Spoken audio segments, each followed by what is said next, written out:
Good evening, everyone, and welcome to the House of Auger. I'm your host, JT Auger, man of the house. And with me tonight are my co-hosts, Adam, Sativa, Joel, and Nicole. Matt can't be with us tonight. Everybody say hi. Hey, everybody. Hey. What's up? And we have a very special guest with us tonight, Miss Kristy Kratz. Kratz. Are you there? Hey! I am. So, real quick, just so everybody knows, quick disclaimer, this is not a family-friendly show. We're going to curse and tell jokes and talk about all kinds of fucked up shit. So if you don't like these kinds of things, if you're easily offended or you're too young to be listening to this kind of adult material, then fuck off. And other than that, every once in a while I get kicked off for some reason. That might change tonight, but I don't want to, cross your fingers, but don't get your hopes up. But I've been on here for a little while. I'm surprised by that. So before we get started on our interview with Kristy, I'd like to talk about a couple of things that are in the news, just current events segment, if you will. This whole business with what they're calling a caravan that's coming through South America. It's in Mexico right now. You guys are all familiar with this, right? Yeah. Are you guys losing me? Am I cutting in? My internet's pretty crappy. Okay. I don't just know. want to make sure it's not on my end. I have no idea if it's your end. I don't think it's Auger. I've got you loud and clear. Okay. Yeah. Okay. We've been having this problem for the last few weeks. I mean, according to okay. Discord, my ping times are not very good. So you guys have been kind of on the borderline of going robot, but so far so good. So I don't know. All right, well, let's keep our fingers crossed and hope that everything goes okay. So everybody knows what I'm talking about when I talk about the caravan. Yeah. A million beaners march Alizon. Well, it started out from Honduras, and it's picked up people as it goes. Apparently, the last I checked, it was up to 7,000, but now I heard just recently that it's doubled. It's like 14,000 people. I guess Mexico stopped some of them at the border, but then a bunch more got through, and now they're being supported. It's very strange, and it's curious. There's video footage of people being, standing among the crowd and handing out money to women and children. There's footage of, I guess the Mexican government has provided police security to keep them protected as they're walking their happy asses to our border. There's been trucks that have provided transportation for various numbers of it. What's weird is one of the trucks has like a giant Star of David on the side of it. It's like a white truck, and a bunch of people clamber into the back. But there's this white Star of David. I don't know who's, what institutions or companies are involved in helping transport these people to our border. But it's curious, and I think it's really fucking stupid that we're calling it a caravan. I think it's way too. It's a fucking mob. These aren't people who are what I would consider refugee status. Like, these aren't. They're not running away from scary, scary situations or bad situations, life-threatening. These are just economic migrants. These are people who they say it themselves. They keep getting interviewed and they keep saying the same shit. Like, yeah, we don't have jobs, so we're going where the jobs are. So, and some of them are people who've been deported who are like, I miss my Xbox. Well, that's not a good enough reason for you to come clamoring it's back. Totally and a valid immigration reason Put that on the visa application. I missed my Xbox. Let me back in. So I just my official opinion about the situation in these people is fuck them. I don't think this is a situation that's acceptable. I really think that I I really think this is a test for the president and for our country to really stand up and say no, to show, because we just had this happen a few months ago, and we had that other caravan, and I guess we let some of those people in. We kind of softballed the situation there, and I really think that we need to put our foot down and really say, no, you don't get to do this. Our borders are what's the word I'm looking for?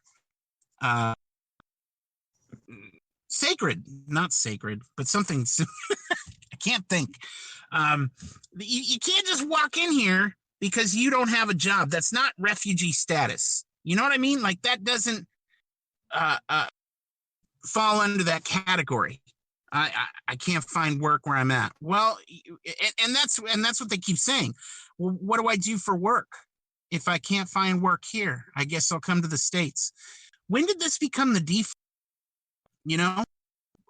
What do you guys think about this? Do you think that there's any legitimate reason for them to come here? Do you think that these ideas that this is all a ploy by the Democrats?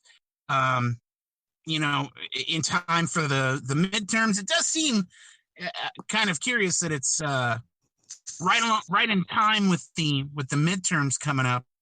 I don't know. What do you guys think?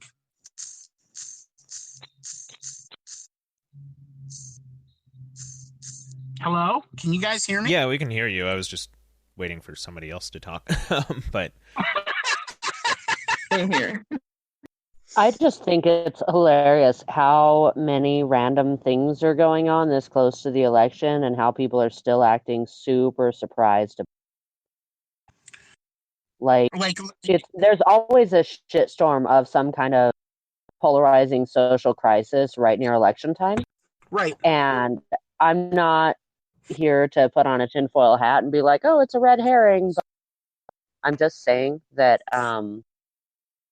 it shouldn't surprise us that this is happening right this minute. I mean,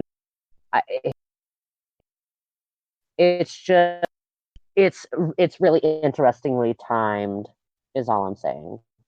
No. And yeah, that's totally all I agree.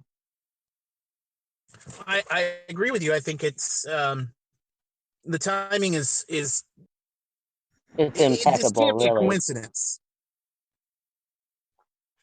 Well, I mean, Christy, we've known about this thing for months now. Like, I remember hearing about it, probably 2 months ago. And, but I mean, yeah, they've just been making their way further north. So now it's more of an issue because they're kind of close now. Yeah. How long does it take to make this trip, really? Well, apparently 2 months. They're walking, right? Well, no. Well, that's just it. That's up until recently. I thought that too, that they were just walking, but apparently there's been like a handful, like half a dozen different companies or institutions involved in helping to transport these people. There's trucks involved. There's actually, there's at least Mexico, if not anybody else, has provided police escorts. There's choppers in the air. These people, and these are not. Here's the thing, too. Why do I want somebody in my country who's carrying a fucking Honduran for 2 months from Honduras all the way to my border? Like, why are you leaving? Well, if you love Honduras so much that you're fucking carrying that goddamn flag the whole time, and you're burning American flags, you're saying that President Trump is the Antichrist. This doesn't sound like somebody who I want in my fucking country. Right. Yeah, there was I mean, there was a meme I saw. I might have been made its way into House of Auger, but it was like this Mexican guy being like, "Oh, screw America, you know, blah blah, make America Mexico again, you know, blah blah." And then it's like, and then he gets deported, and he's like, "Oh no, don't send me back there, no."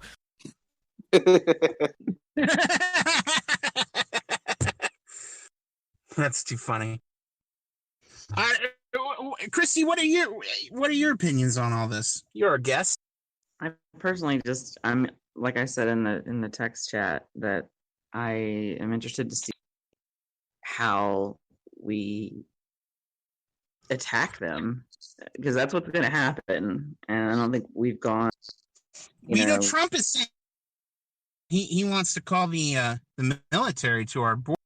Yeah, I don't doubt it. I believe that's exactly what's going to happen. They keep coming, so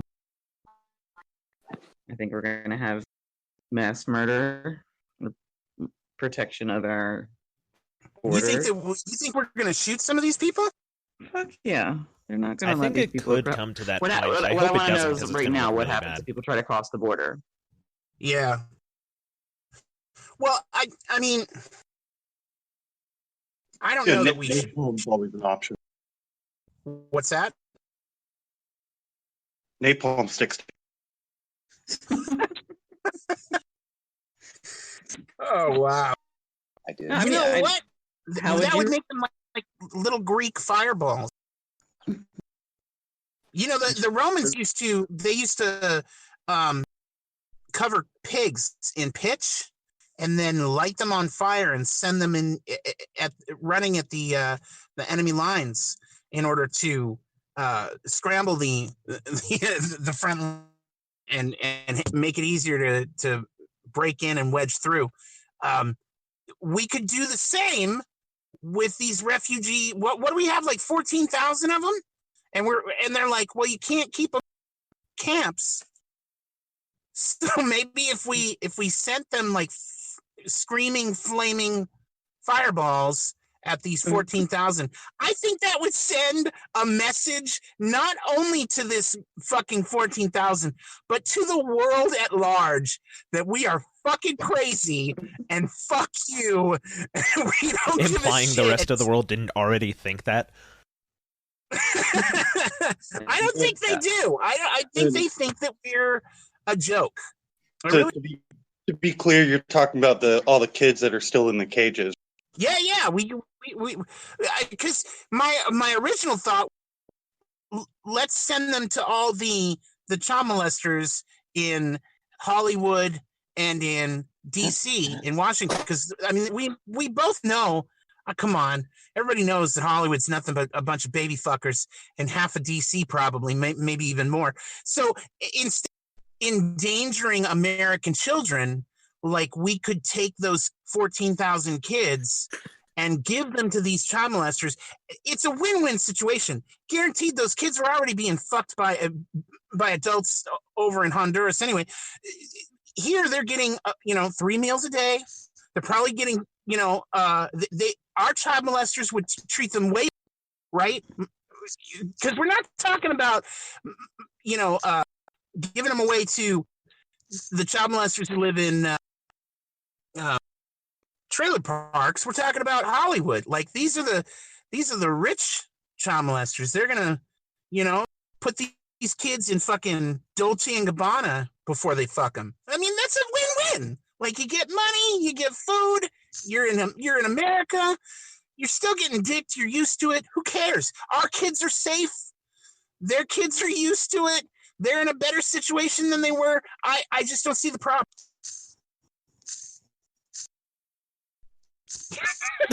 Awkward silence after that.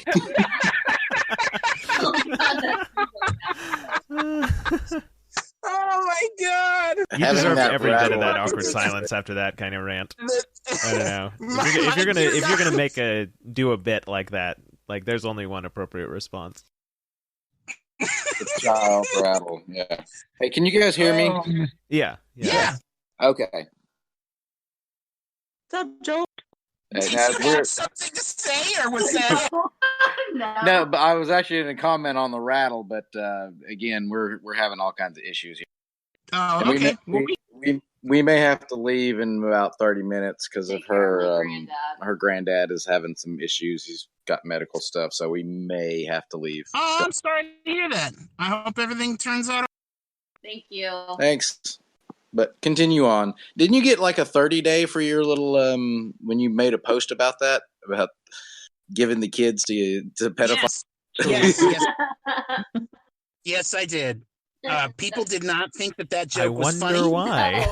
I wonder why you got banned for that. Never could have guessed.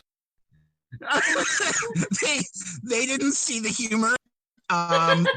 They felt that it was entirely inappropriate and offensive, and they decided to report me. And Facebook agreed with their opinions. Yeah, shocking. Yeah, and so I agree. I thought, you know what? It's just a joke. I mean, calm down.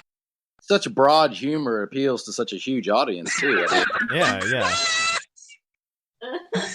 I don't know why they would ban such a family-friendly joke. Right? I think they really like chalupas because it includes the kids. Yeah, it's a joke for the little ones. Right. Oh my God! Speaking of kids, how many you have 2 kids, right, Kristy? Yes. And your oldest is how old? He just turned 8. Oh wow! My sister and I are 10 years. 8 years. That's a big difference. Do you hate yourself? We did. I used to tease her when she was young. The reason I hated her is because I was the tortured child, and then I got to watch her not get hit or abused at all, and so I blamed her. Like, why do you get? How come they're not smacking you and punching you and kicking the shit out of you? That's not fair. So I decided I would, pick on her and be mean to her. I remember my parents used me as free. They'd go out and they'd say, "Watch the kid." So when they would, I would I would chase my sister around the house. I'd tell her that she was adopted and that her parents were actually frog people, and that if she didn't tape her fucking eyeballs down, then they would pop out of her head when she was, when she hit stuff like that. Yeah, let's be real, Auger. Let's be real. You were really only mad that the people abusing you were not famous actors. That's you're goddamn right.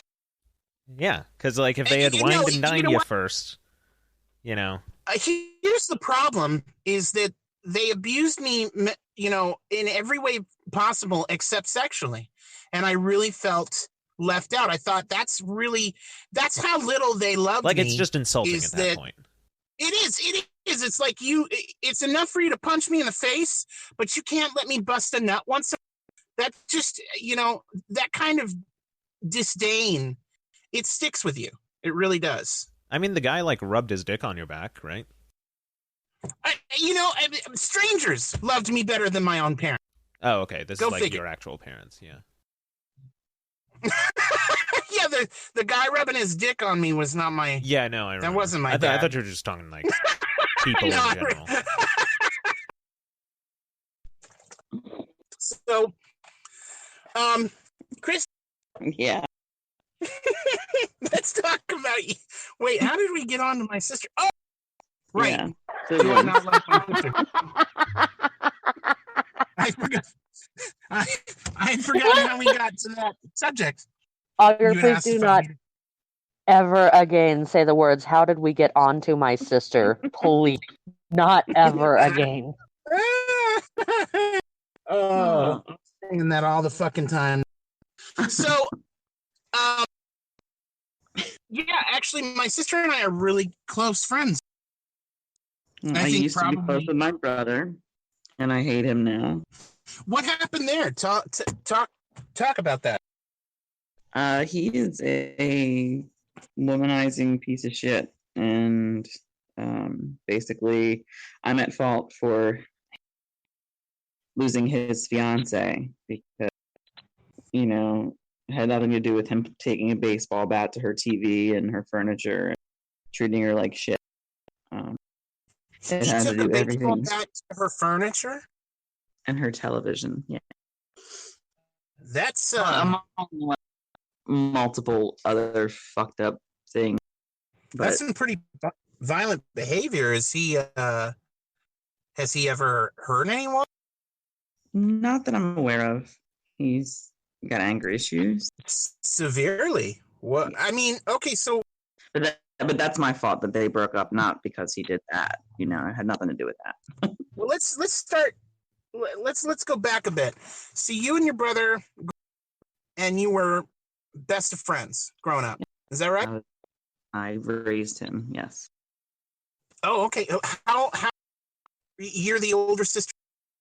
I am. What kind of age difference are we looking at here? 3 years. How far?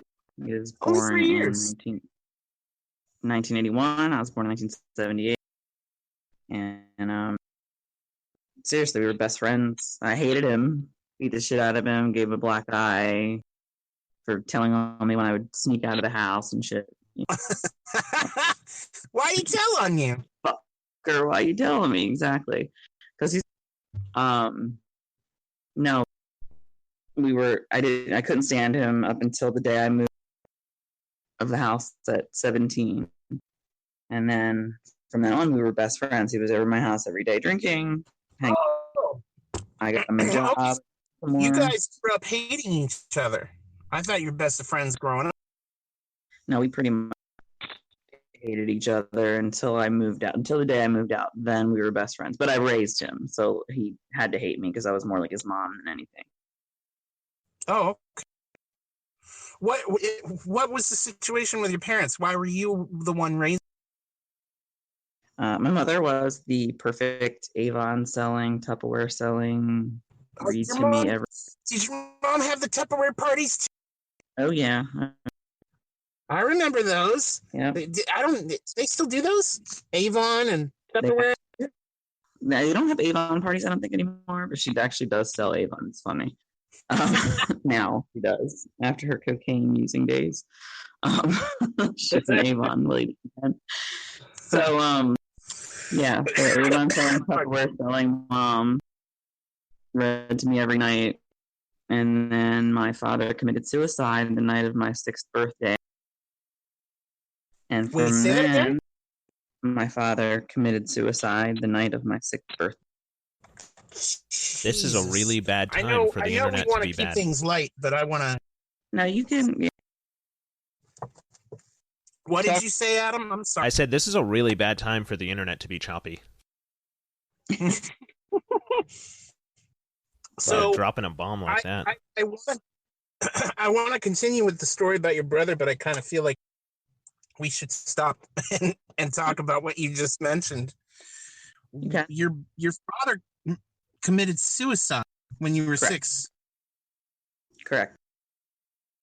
What did he do? Like, what was that about? Talk about that for if you're okay. My mom and him. No, yeah, my mom had my brother in her arms, and my dad pushed her up against the wall, and she left him. And after that, probably when she said, "If you get help," he was an alcoholic, and controlling, insecure, abusive crap. He was also an artist and painfully depressed person, from what I understand. I don't know much about him because I didn't keep in touch with his family over the years. So she left him, and he pretty much couldn't take it. He came to her house to see me on my 6th birthday, and she said no because he was drunk.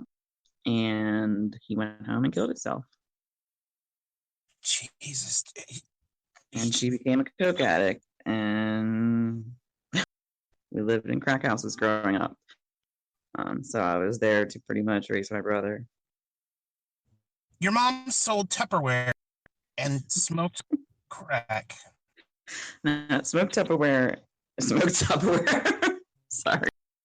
sold Tupperware, sold Avon until this happens in her life. And again, it's only after years and years. Wow, man, that's heavy duty. Do you remember hearing 6? Vaguely, I remember going up to his casket at the funeral. Yeah. Now, as an adult, I think about my children and think at 6 years old, my son was 6. I had to look back and think, how can he not remember of all the memories that we had made up until that point? And I don't remember my father at all. No kidding. Something that I'm working through in therapy. But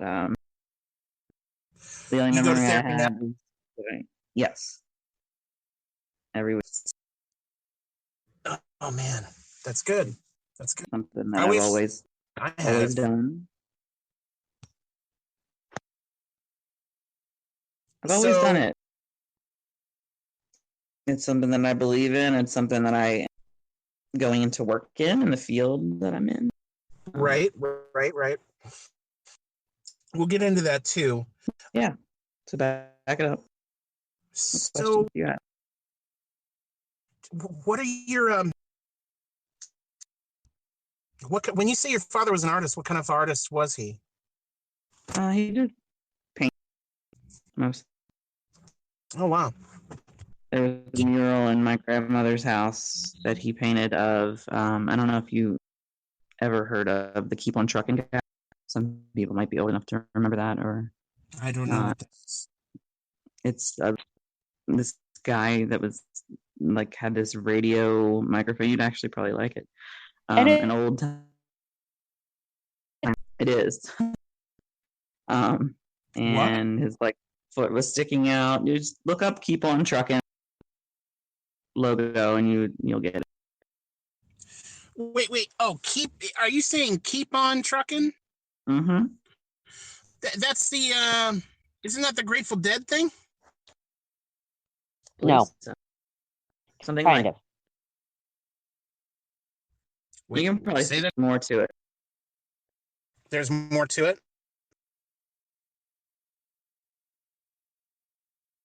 Am I gone? I don't know much about it myself.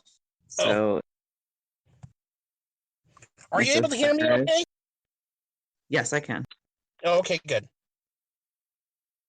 All right. Well, so I guess what kind of effect did that have on you? A huge effect. Didn't know why it happened. No one, didn't leave a note. There was no note. There was no. My mom didn't really talk about it. She just drowned herself in drugs now. I mean, it's obvious what led to it. I mean, your mom, he had a drinking problem, and he was a little too roughed her up a bit. She left, took the kid, and he couldn't handle that. So, Cyrus just posted a picture of the Keep on Trucking guy on the chat. Basically, she can probably explain a little bit more about it, but that is the image, that guy that he painted on my grandmother's wall in her house when I was young, and that was there when I lived there. It was pretty cool to have that in the room that I lived in as a teenager.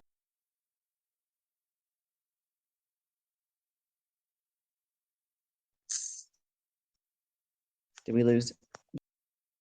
You're still here. I think we lost. I think can you tell me more about that? Yeah. I'm here. You somehow server muted yourself, Auger. I don't know. I'm sorry. I don't know how that happened. Talking, and I'm answering her, and she's going, "Did we lose him?" And I'm like, "No, I'm fucking here." So, your dad made that mural in your house? Yes, in my grandmother's house. That's pretty cool. Yeah. God, No. you don't remember him at all? Do you have pictures or video or? There's no video. It was 1984 that he did this, and Do you have any memory? yeah. No, I remember. Okay, so the night that it happened, we had just moved to a townhouse, and I remember the police being outside. I was looking down from my mom's bedroom window. My brother and I both. The police were outside, and I remember them outside arguing. That's about it. I waved to some other kids in a window, like across the street. Like we saw them peering out the window, and I am best friends with that girl to this day. Her name is Heather, and she's crazy as fuck. Yeah. But she's my vet, and Saul can vouch for that. He's on here tonight too, by the way, if you need him to chime in on any of the activities in which you'll probably be asking me about. I thought you died, Saul. I'm glad you're here, buddy. Glad you're here. Not dead You've yet. been sorely missed. So, let's yeah, go I remember that. Yeah, what? I remember that. I remember the funeral. I remember going up to the casket and touching his face and saying, "That's not my dad," and running away. And other than those two things, I don't have any recollection. I've seen pictures of us together. I've sent you those pictures. You've seen them, you know. Yeah. But wow. No. So you touched his face in the casket? Yeah. That's got to be. Wow, that's heavy duty for a kid, man. I guess I don't know. It's my mother's decision to let me come there, but not my little brother. And I just don't think that I comprehended everything at that age. Well, yeah, I mean, you're only 6 years old. And through the years, just the effect that had on me as a person. Sure. It's one of the most selfish things anyone can ever do. I have a very strong opinion about it, and I know people that have struggled with the decision. I personally have thought about hurting myself. I would never kill myself, just because I know what it does to people, to other people. You know, I've not endured. Pardon me. I find these stories fascinating, and I think the reason I do is because they're so out of the realm of personal experience for me, because I've never had anyone close to me commit suicide. Right. And so the kind of effect that has on somebody, you know, I can imagine it, but I have no experience with it personally directly at all. And I've never felt, you know, even at the worst of times, I've never felt like suicide was an option or an answer. And I've always felt I've always viewed it as a negative. Like I don't understand those who do it. And I not to be so hard, but there's a sense I do kind of judge those who do. I do. I completely do. I completely do, but yet I completely understand it at the same time. I understand that you're not in your right mind. I've been there. I've thought about it. Like I said, I personally will never do it. I can't say that there won't be a time that I won't be in control of my own actions, that I wouldn't. That's something weird to say. That I've never been so out of control of my own thoughts and emotions and body, that I've gotten to that point. I'm always, I don't know. I'm always frustrated with that verbiage. You're not in control. You're not. You can't, it's so uncontrollable. I've had a psychotic. So mental illness obviously runs in my family. Okay. I don't know about grandparents and other people. My mother just abused drugs and to this day will not acknowledge it. We went to go see the movie A Star is Born, which is with Lady Gaga. Oh yeah, the new one. It's fucking amazing. Is it? And yeah, I had no idea how it ended. I'm gonna ruin it for everyone that's listening. But it's important because it's fucking amazing. In the end, in every version of the movie, the guy dies. Okay, the guy who helps create this. Right. There was an older version of this movie with was it what's her name? All the gays love her. Barbara Streisand. Yeah, Barbara Streisand. And Yeah. I forget who the guy was. I can't think of his name. He was in actually 3 other versions previously. 3 other versions? Yep, 1920s, I think. 1930s, 1950s, 1970s, and then this one. Wow. Whoa. I didn't know that until after the movie, and I looked it up because I wanted to know why my mom would have taken me to see this movie had she known how it ended. Okay, the guy hangs himself, and that's exactly how my father committed suicide.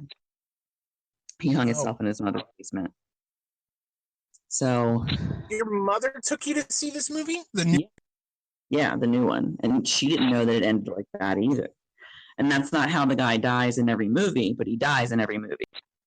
And she didn't even, so she just was kind of shocked at the end, and she didn't know how to react. You know, it was just her and I. Were you all mad, turning around with the credits rolling, going, "What the fuck, Mom?" No, not at all. I kind of was like, really? And she's like, I didn't know it ended like that. And I said, obviously, I can't imagine that you would have. But it was so profound. My aunt went to go see it, and she called me immediately, and she said, the aunt that I'm visiting right now in Jacksonville, and she called me and she said, I don't know how you made it through that movie. And I was like, I barely did. I really did. It's the first time that I'd seen the alcoholism, the depression, and the actual act ever carried out on screen. It's just such an important movie. So even though you know the end of it, please go see it. It was really fucking amazing. I'm gonna go see it again. Why do they keep remaking it? It's a good story. It's really about. It doesn't sound like a good story. It's really. It sounds like a fucked up story. It is a fucked up story, but you know what? That's life. That's real life. This shit happens. This shit happens every day, and it's not. At the end, you're sad and you feel bad for the person and all. It's not even about that. At the end of the movie, you know, the guy, Chris Christopherson is who you're thinking of in the previous. Chris version. Christopherson. I couldn't think of it a minute ago. But so, the story's about love and how no matter what, her love couldn't save him, and he did it for her. He ultimately did it so that she would move forward, and it probably crushed her. But that people that commit suicide think that they're helping the world, that the world is better off without them. That's a crazy thought. But that's the way they feel. And that's why I'm on the border with, is it a selfish thing or isn't it? Do you feel I completely think it's selfish. Yeah. No, I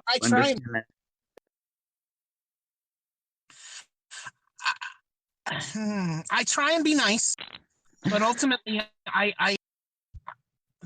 this concept angers me. That mindset. It's stupid. I agree. But I don't like. Dude, you don't want to say that, Josh. It's the whole point is it's not a rational thought process. You goofball. Hold on, Nicole wants to say something. Yeah, I think anyone who's been horrible depression, or like me myself, I've been such a destructive to everyone around me that loves me, and I've seen what I've done to people's lives. And when you're in that state of depression and you see what a destructive force that you've been on everyone around you, it's very easy to think, Mike, everything would be so much better if I weren't fucking here. Yep. Why that thought instead of I better stop and try and fix what I've done so far? Because you're not thinking rationally. Well, yeah, I mean, the state of depression that you're in. You lose faith in yourself. Exactly. That's what depression does. Oh my God, yes. Yeah, I mean, I have been in that state quite a few times where I have no faith in myself. I have no faith that I can get better or make anything better. That if I tried, it would only make it worse. Yeah. So, I mean, but I also, like Kristy says, I have felt what suicide to the people left behind. And if you're able to keep that logical, rational thought and hold on to it, you can make the choice not to kill yourself. But I understand the thought process and the feelings that get you there, definitely. Yeah. Yeah. That's I just I try and empathize. I do, because I understand the depression side of things. I deal with depression myself. But even with depression and a lack of faith in yourself, I feel like you lose all chance of redemption the minute, and I'm not even religious. This isn't even from like you lose any opportunity for redemption by ending it. All your wrongs never get righted. All the things that you fucked up don't get you lose any opportunity to counterbalance what it is you think you've done. At that point, you don't think that there's any other option, and that to me, and my mother said to me walking out of the theater, and I said, "What did you think of it?" She's like, "Are you okay?" And I said, "I'm good." I'm crying my eyes out, but I've dealt with this for 41. I've dealt with this for 34 years. I've gone through the hate and the anger and you name it, every emotion there is. But I said, "Well, what do you think?" And she said, "I think he was a coward." That's all and then the only emotion she's ever shown about it that I've seen is her beating on his grave, telling him how much he's missing out on his grandchildren. Yeah. Like, you should be here, you asshole, is what she said. Yeah.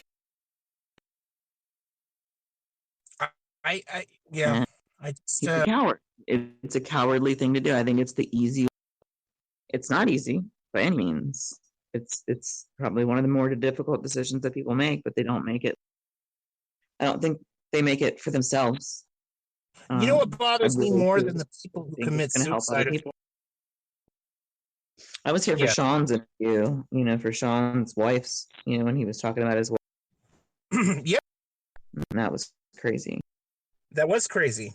I kind of felt like, and I've had this discussion with others who have agreed, and I kind of feel like there was a disconnect with Sean as to his hand in bringing things to that point.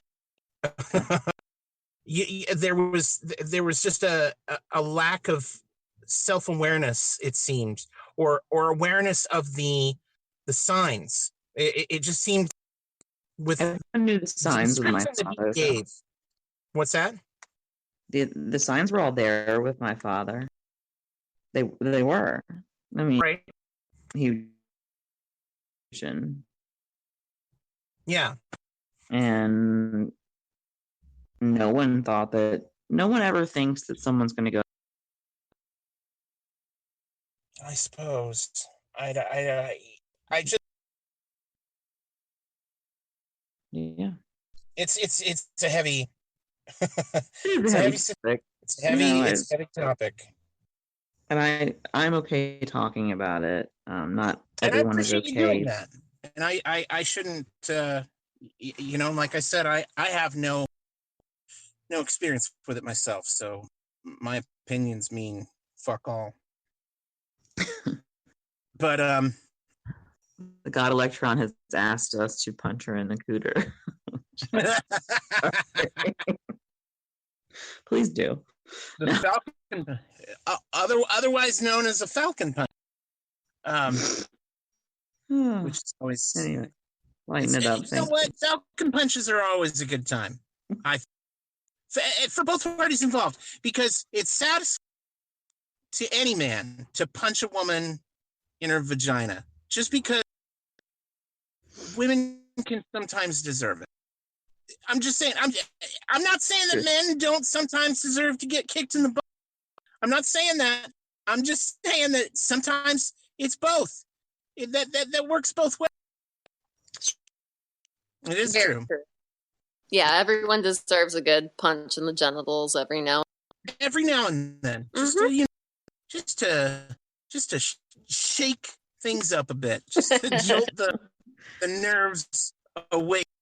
So anyway, how the fuck did we? Oh, because he said punch her in the cooter. I'm like, why are we talking about this? Break the ice a little bit. Have any of the women in here ever been skate raped? What is that? Did you say skate raped? Yes, skate rape. What is that? Back in the days when I was still playing roller derby, that is an official term for when you get cunt punted by somebody wearing. And let me tell you, no, you can punch that any goddamn day of the week. No skate rape. Fuck my life. That is the most horrific pain I have ever felt. Ooh. And in that statement, by the way, I am including vaginal births of 2 small people who were damn near 10. Oh my God. That shit's no fucking jokes. And derby girls are fucking mean, so they won't even stop to help you up after they've done it. They're just like, bye, bitch, I got a point on you. It's fucking awful. This is something that girls do to each other when they're roller derby? Like, not intentionally, but okay, some of those women are assholes, and yes, it's intentional. But when it happened to me, the worst part is wait. goddamn teammate. How do you unintentionally punch somebody in the cooter while wearing quads? How does that happen by accident? You'd be surprised. So here and there, in fact, when it happened to me, it was we were all taking off on the line because we were starting that jam or that round. Yeah. And literally everybody booked. Well, one of the girls in front fell. And I mean, she fell fucking ugly, sprawled out everywhere. So one of the other girls, she trips over her feet are in the air. I was trying to avoid it, and I should have just fucking smashed my knees together rather than trying to pick my leg up over the other one to not fall. I should have eaten shit because it would have fucking hurt. And yeah, we were going pretty quick when that happened, and it was all bad. All bad. All bad. I need to start going to roller derbies more. I didn't know this was a trend. Yes, you do. Yes, I'm going to take popcorn and a fucking giant jug of Coke, and I'm going to sit down in the fucking little seats and just wait and watch. Dude, I'm surprised you're not already into roller derby. I've ever heard. Because it's like hot, angry women in mini skirts beating the shit out of each other on roller skates is what roller derby. So I'm a little surprised that's not already a thing for you. It was fun as shit. I loved playing derby, but I'll tell you that one day I seriously questioned every life choice that brought me to that point. And I'll tell you, by the time I could fucking breathe again, whoo, some words came out. I actually ended up in the penalty box set for my language. Wow, this needs to be a thing that I need to start watching. Yeah. You, I think, would most benefit from bank track. Bank track derby? Yeah, there's flat track and bank.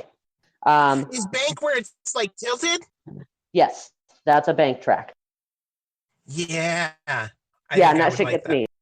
Yeah, I think that when you're in California, they do it all over the fucking place in California. You can go watch that shit. Yeah, I'll have to look it up. Mm-hmm.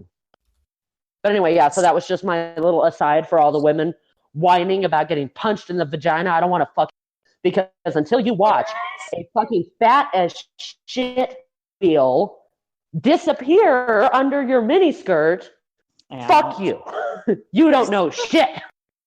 My baby just died. Because to be fair, they don't bypass panties, by the way. Your panties go right on up there too. So that's not the only place it's uncomfortable. My baby just cried for you. He did. Oh, he gets it. Seriously. I'm hard as fuck right now. That's all. You're welcome. Like, I am. Of course you are. Like, That's what I do, raging JT. hard. This is the hottest thing. Oh my god. I'm glad that my misfortune could bring about some wood. I'm serious. Thank you very much for that. I appreciate it. You're welcome. You're welcome. Like, ladies, I know you're not familiar with this, but I don't know. Does your clitoris get so aroused that it hurts? Yes. Yes. Okay, so then you know, that is the kind of Yes. raging erection I have. You're welcome. It's so fucking hard. It fucking hurts. Well, it's a good thing it's small enough that your little hands will still fit around.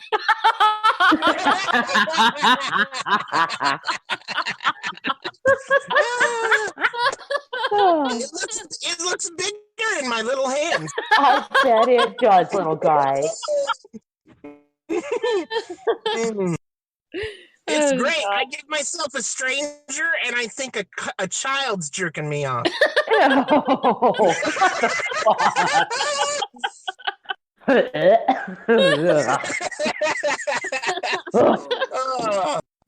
Gross. I told you, not family friendly. No. Hey, you know what? Actually, it might be a little too family friendly. She got jokes. So, Kristy, let's talk about your brother some. Sure. You said that after you left the house, your brother and you became best friends. Yeah. He started coming to your house and drinking and stuff. Partying up. Partying up. So what happened after that? Where did it all start to go wrong? What's that? It went wrong. Went wrong or right? Because at this point, like, things had kind of, with my brother going wrong. Yeah. Not really an interesting story. Just basically, I'm a cunt to him, and because I'm friends with his ex-fiance, and wouldn't lie for him, basically, which he blames. He says that I'm the reason that they broke up. Like I said, not because he was an abusive asshole or anything to do. What did he want you to lie about for him? Just not necessarily say anything specific, just not tell the truth about the abuse between him and his ex-wife, and how much of a dick he is, and agreeing with fiance about the fact that, you know, it's not cool to put a baseball bat into her furniture and her TV. I disagreed with him, essentially. Yeah. Wow. So, yeah. So, like I said, not an interesting story. He's a dick. He's not worth talking about. He's a dick. Do you feel that... I've tried to reconcile. I'll put it to you this way. I've tried to reconcile on multiple occasions, even at Christmas when I told everybody that I was pregnant with my newest son. He wanted no parts, and even congratulations. What the fuck? And girl, I mean, I was like, can we just put this shit behind us? He's dating someone else. They're happy. They've got shit going on, blah, blah, blah. His girlfriend's even like, what's wrong with you? And he's just like, no. All right, fuck you, dude. That's insane. I can't imagine. I can't imagine being that way with my own sister.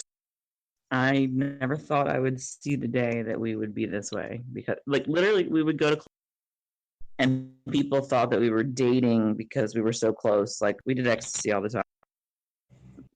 Like, I'd sit on his lap and he would sit on mine, or, you know, we just hang out. He was like my brother. I don't know how else you can explain that relationship to anyone. Your sibling is supposed to be like your first best friend, and they are. And so I never thought I'd see this day, but I'm done. I can't. No more sitting on each other's laps. No, none of that. No more dancing close. We don't even look at no, we don't dance close. But no, we don't even look in each other's direction anymore. We don't cross paths. Our children play together. My mother will get the kids together. I want them to have a relationship. But shut the fuck up. It wasn't that kind of party, Jake. I've never had my sister sit in my lap. I guess I just never got that close. With your sister? Well, have you ever done ecstasy with your sister? No. Yeah, that had a little bit to do with it. I'll bet it did. I'll bet. Yeah. All right. That's a fair point. Everybody loves everybody, and it's not like a sexual love. It's just that love, like, oh, I love everything and everybody, and so you come. But it is kind of a little bit sexual. A little bit. No, it's not at all. It is. No. I've done ecstasy. I remember. Well, no, it can be if you make it that. Like, yeah. But if it's your brother, you don't. You just don't. in my world, anyway. But you guys did sit on each other's laps and did close and stuff. Like, we hung out we hung out with each other. Like, we would sit and talk. I guess that's the best way that you'd put it. Have you ever seen adults and like parents and their kids kiss each other like adults? Like on the lips? Yeah. French kiss or just kiss on the lips? I don't know. There's this picture. Your weird description of your relationship with your brother reminded me of this picture of what's his name? Liv. Do you know who Liv Schreiber is? Yes. Okay. So he has this son who he lets dress as I guess one Halloween the kid dressed up as Harlequin, and you would like I didn't know he had a kid until I saw these pictures, and I thought it was a daughter, and then you find out it's a son. The kid's like 9 in these pictures, and he's dressed in this Harlequin outfit with the fucking stockings, or fishnets, and the little shorty shorts. It's really weird. It's very weird. And then there's a picture of him like bringing his son in for a kiss, and I swear to God, it looks open-mouthed. It looks like he's kissing his open-mouthed. It's very strange. And I thought, are there parents who just think that I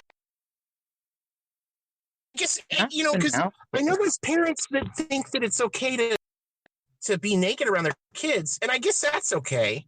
Like, I don't really have an issue with that unless you're touching them, right? Like, if you're walking around naked and you're like, hey, you should get naked, and then let me touch your stuff. Yeah, like, all right, now we're crossing the line. But, like, I mean, if nudity is just a thing, hey, it's the human body. It's not a big deal. I get, but the that's whole, how like, I am. That's how you are? Yeah.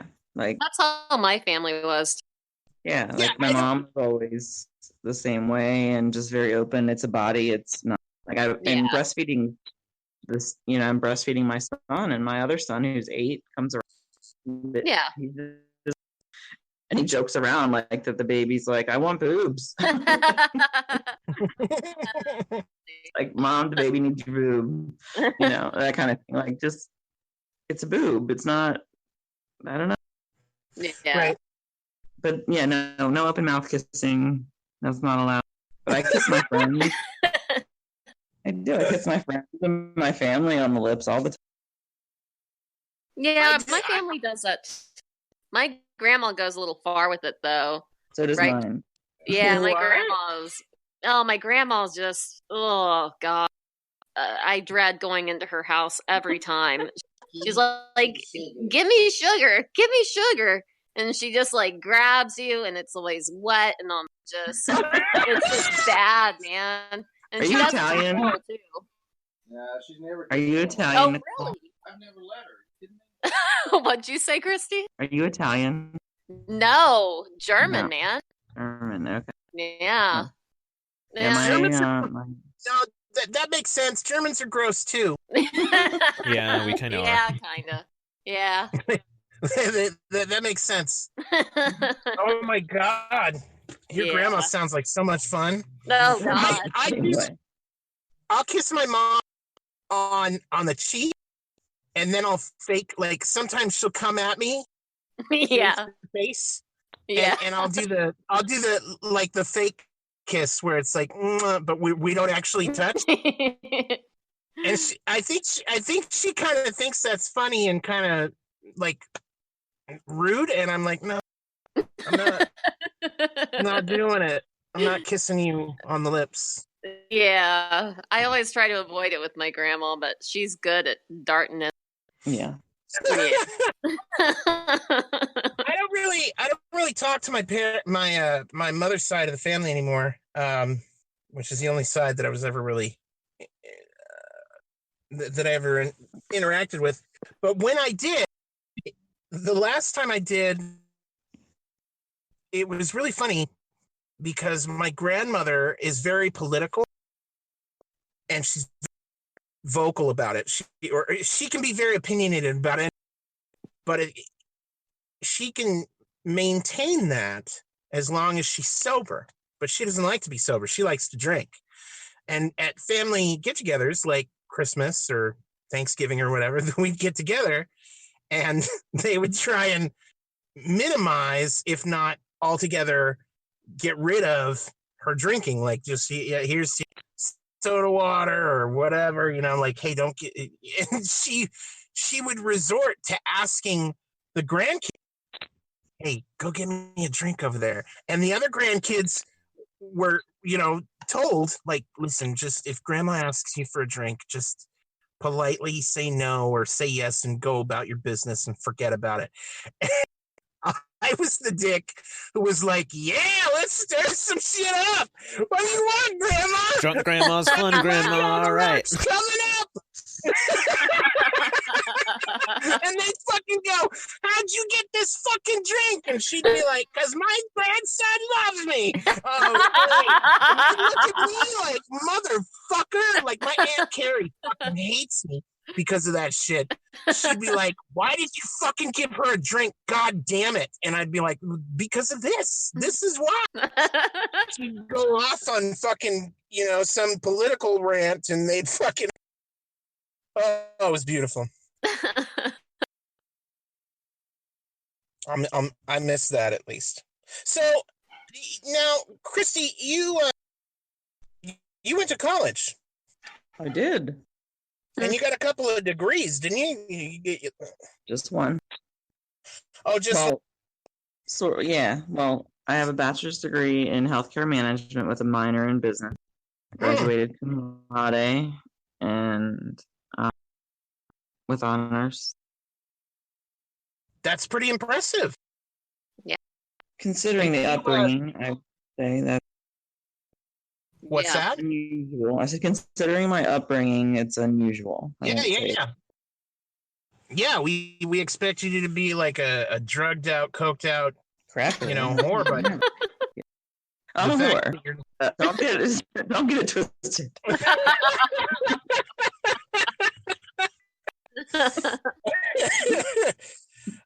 But no, in all honesty, that's really impressive. And you said that you had mentioned to me that you ran a couple of mental health department. Can you tell us more about that? Sure. I started as collector for Helix Healthcare in Baltimore, Maryland, and worked my way up from collector to the practice manager of one of the hospitals within the system of MedStar Health is one of the bigger organizations in the Baltimore region. Franklin Square is the largest emergency room on the east side of Baltimore, Maryland. And I managed the outpatient psychiatric practice for that for 7 years. And then from there, I went and worked at Johns Hopkins Memory and Alzheimer's and Treatment Center and was the practice manager there for a year and a half. And then I got divorced. And I was unemployed for a while. And that's been cool. Did that all happen kind of close together? Quitting, getting divorced, and everything? Yeah. I witnessed a motorcycle accident in April. Oh, yeah, that's right. Tell us about that. This is a great story. Driving home and from work, was on the phone, Bluetooth with the ex-husband, was still husband at the time. Yeah.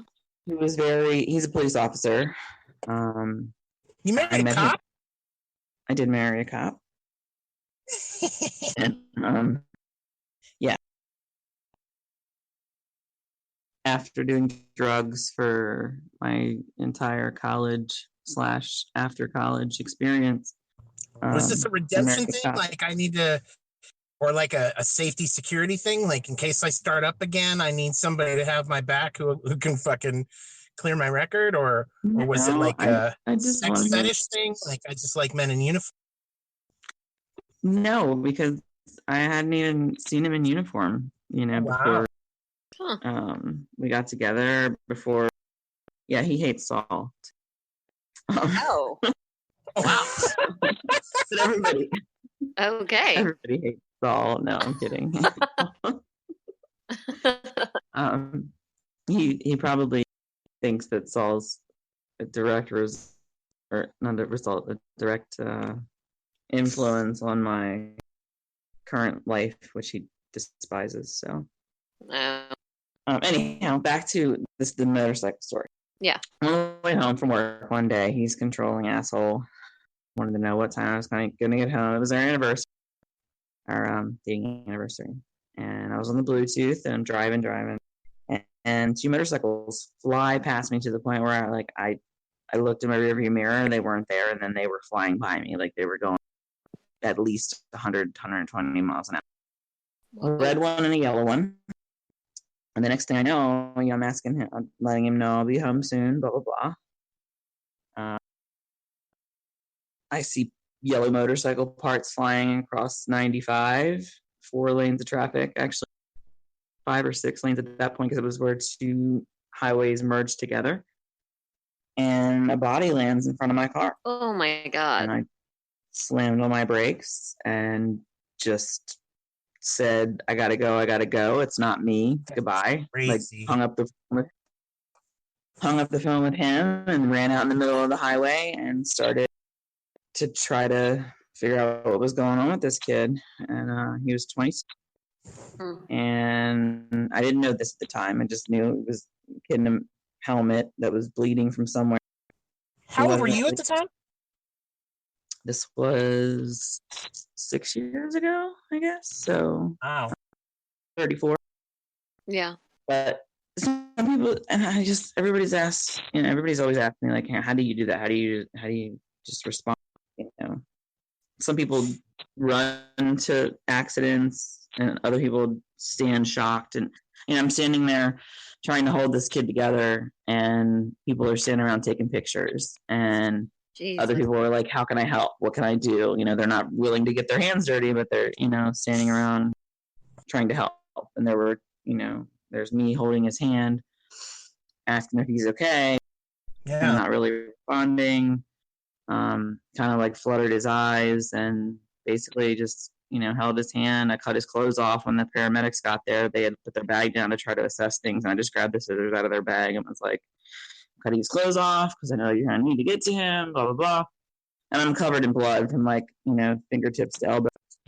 Brand new suit that I had just bought, only worn once, never worn.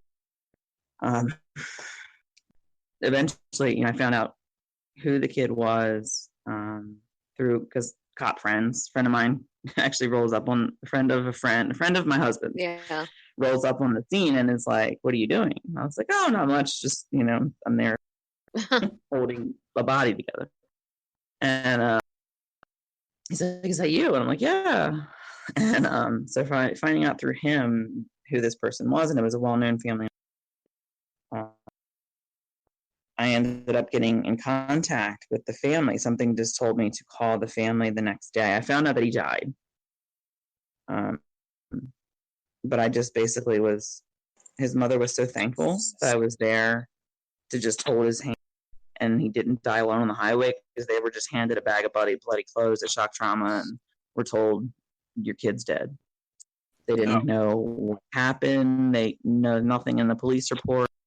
And come to find out, the guy that he was riding with, he didn't know.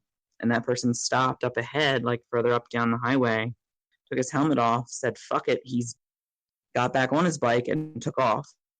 Jeez. Right. Wow. How cold can you be, right? Right. And they So never. You talked to the family and you were able to tell them about his last moments? Yep. And his mom and I became very close. She's actually the reason why I live where I live right now. I needed a place to go when I left my husband, and I was leaving the second place, not the place where I left my husband. She knew people that owned a house in the area that I was looking for, and she was like, "Yeah, it's like friend of the family, move in, blah blah blah." Things happen for a reason. But this was sort of the mom, what's crazy is she knew this was going to happen. Like the week before. What? She did. The week before, she was so deathly afraid. He had a motorcycle before this. She called this motorcycle the death trap because she knew he was going to die on it. And she told him that. And she told him to not ride it. And like the week before, the doorbell rang, and they had just ordered pizza, but she didn't order with them. She was just upstairs, and she freaked out because she thought it was somebody coming to tell her kid. The same thing actually happened the very next week. Like she just knew. Shit. Crazy, yeah. So anyway, I became pretty close with them, and she was just thankful that someone was there to be with him when, Yeah. That he didn't just die by himself in the middle of the street with no one around, Yeah. That was a big turning point in my life to say, life's too fucking short to be unhappy. And I was unhappy. And that happening for me to... Why was you happy? Was in a marriage that I was made to feel like I was nothing. Mm-hmm. Like you praised me for getting my degree. My husband told me that with the mental illness and things, I basically said I need a break from work. Like it was too stressful. This was, I want to say February, and then the accident happened in April. I was like, I need a break. I need to take some time off work. He's like, I think you just want to sit on your ass and collect disability for the rest of your life. You're nothing, da-da-da. And I'm like, really? Wow. That's what you think of me? Yeah. Yeah, that's not a husband. That's pretty dick. Yeah. Damn. Saul can vouch as well that he's a dick. He's a great father to my kid. And that's the only reason. And he's not a bad person. And I guess that's it. He's just a bad husband. Really bad husband. Yeah. Well, you can be one and not the other, so that makes sense. He's a great dad. He's a great dad. And we get along really well now that we're not together. It took a little while, but he's a dick. Whatever it takes, right? Yeah. So in an emotionally and financially abused relationship that it took me watching this boy die to get out of. So what do you mean by financially abused? Did he hold money from you, or? Essentially, yeah. I felt bad about spending, it was even just to leave work. Like if you're gonna leave work 5 minutes late, I would need to call. Like, I'd be so anxious about leaving work 5 minutes late that I'd have almost a panic attack because he was worried about what time I was going to get home, or worried about where I was going to go. Like overly controlling. Exactly. And then anything that had to do with money, it was just he was just anxious. He himself was very anxious about it. I could give a shit about money. We all need it to survive, but my life is filled with people and experiences, not the things that I own or the things that I have. People call me every day that I fucking owe money to. I'm like, yeah, good luck. Like, yeah, good luck. Yep. I'll let you know when I get a job. Sure. But you're in a better relationship now. Oh, fuck yeah. Yeah. One in which we talk about things and it's frustrating. Like any relationship can be. But and it's frustrating when in different ways though. But it's not abusive. It's we care about one another and want to see the other person do well no matter what. That's a major plus. That's a major improvement. Absolutely. How long you been with this guy? Like between 4 and 5 years. I don't know off the top of my head. I've been drinking. Lots of it. So your first child's from your first marriage? Correct. And this child's from the guy you're with? Yes, my current relationship with Charles. Oh, his name's Charles. His name is Charles. He's an auto mechanic, a very good one. He is a dad. He has one daughter who is not his biological daughter, but I consider her more my child than her own mother does. Oh, wow. So, she's 18. Yeah. And the 13-year-old is theirs together. So he's got 2 girls. I've got 2 boys. We've got 1 boy together. Wow. Yeah, it's a lot. Do all 4 kids live with you? You guys? No. The 18-year-old went off to college, but then decided she wasn't gonna go. She was gonna come back and live here for a boy. Which was fucking stupid, but I just whatever makes you happy. That's no good though. Sometimes living for a boy can be good. No, it isn't. Hey, no. This one's probably gonna end up pregnant. And yeah, that's just what's gonna happen. I can see it, but I'm not her mother. Yeah. You gotta tell her, butts and mouths don't get pregnant. Oh God. Right. Good motherly advice. It is. It really is. There's still better advice than that. There really is. Like, you don't use the vagina until you're ready to fucking get knocked up. That's the problem. I think this one wants to be a mom, like at 18. Oh, yes. Jesus. Yeah. Wow. Right. Well, I mean, we do need.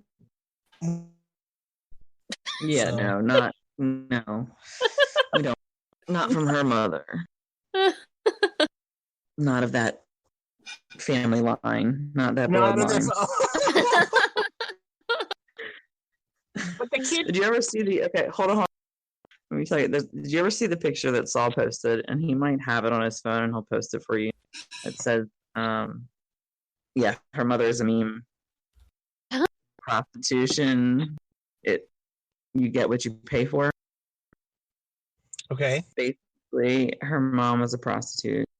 Oh. That's a whole episode, I think. Wow. I mean, she's now a recovered addict and doing better, so I won't say anything bad about her. As cool. Prostitutes are. I wonder if there are any sober prostitutes? Yeah. I'm sure there are. Yeah. Some people choose that as the profession.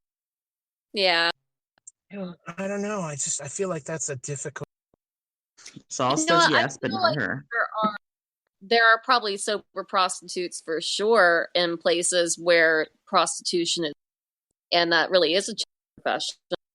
You know? I guess. I don't know. One says they're called wives. Like, why would you want to be sober through all of that? You know, like it just sounds like it would be way better. No, I agree. Drunk or high or both. Yeah. You know? Yeah. Okay. I mean, if you're fucking a bunch of people that you maybe don't want to fuck, right? Like you're not doing it for the arousal, you're doing it for the money.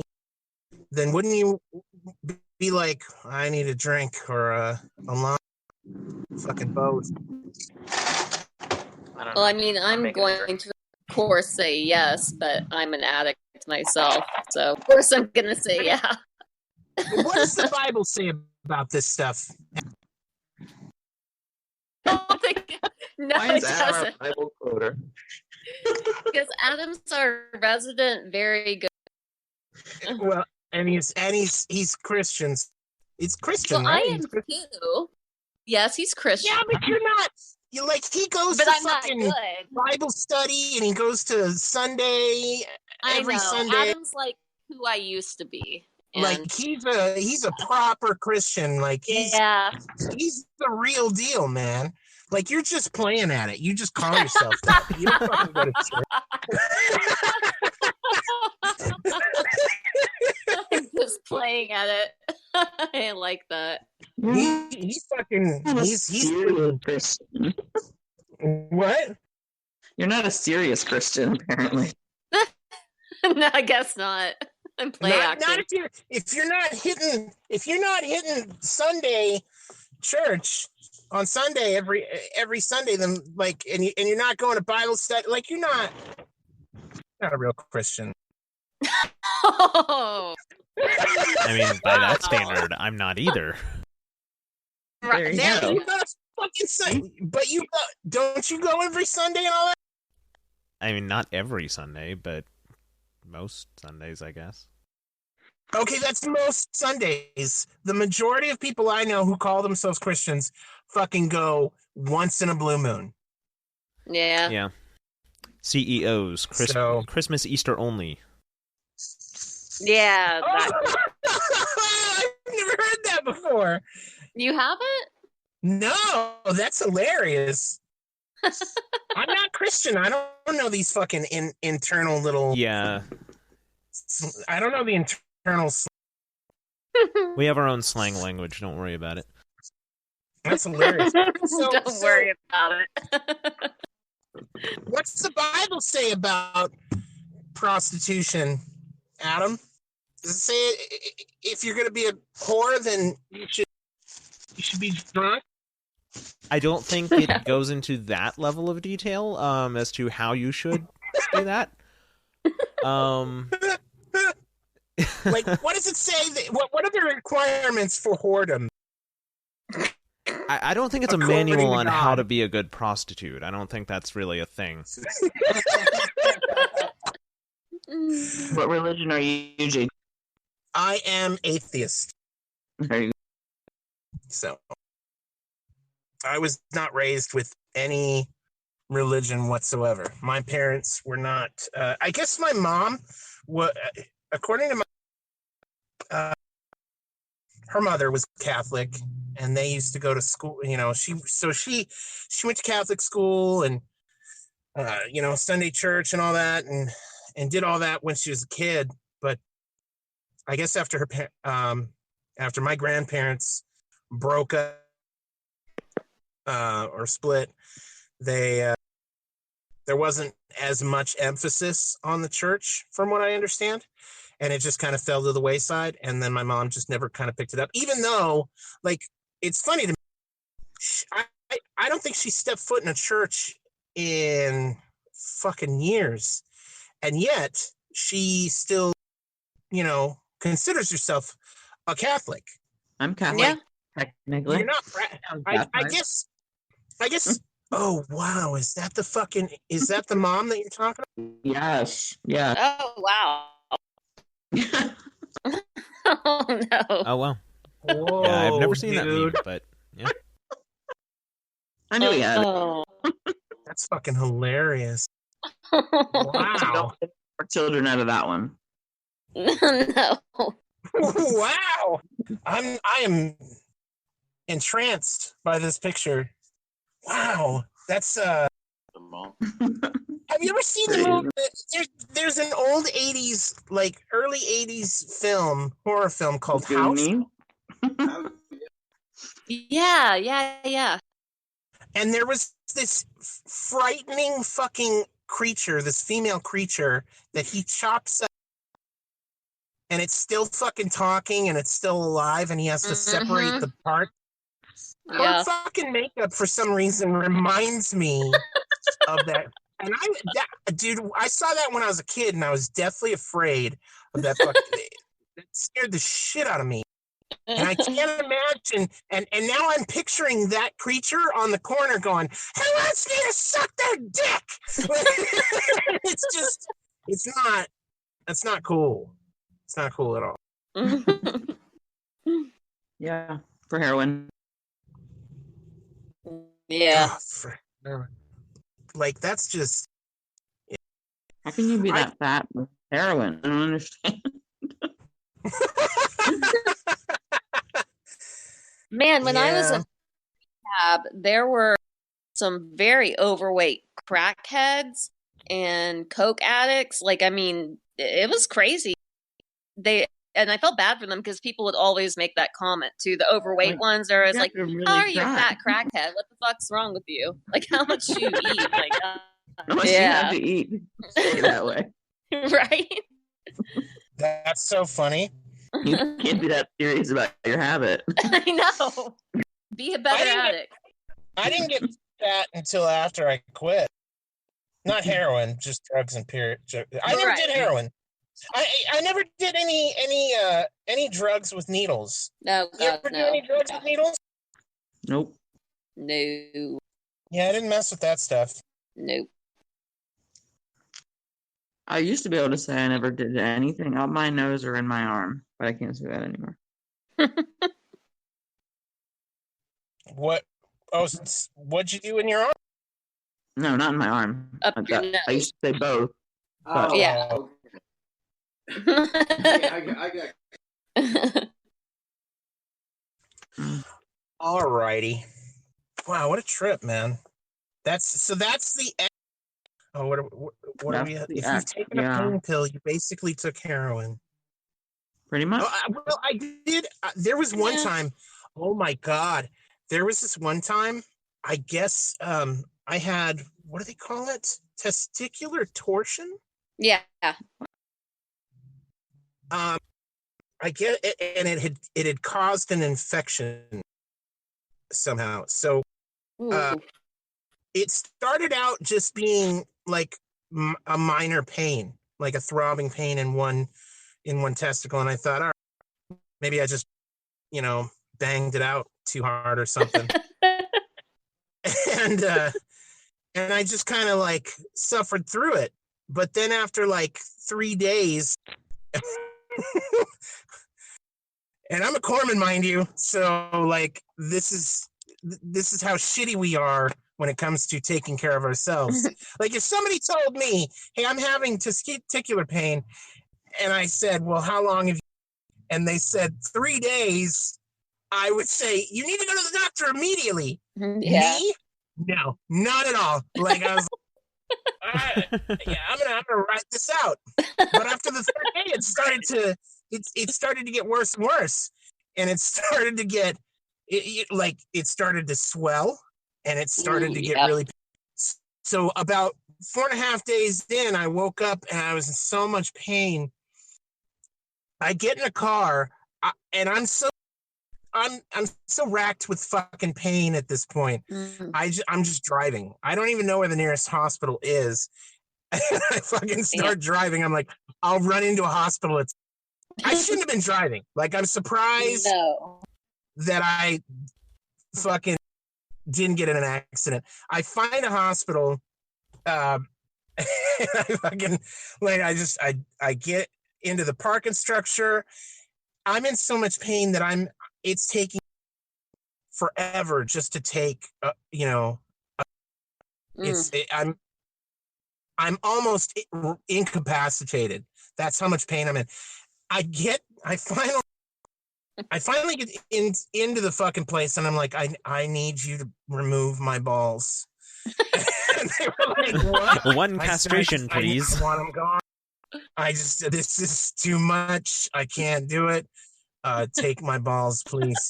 And they said, you're in pain. And I said, yes, and I need it to go away. And I mean, it was just, I've never been in that much pain before.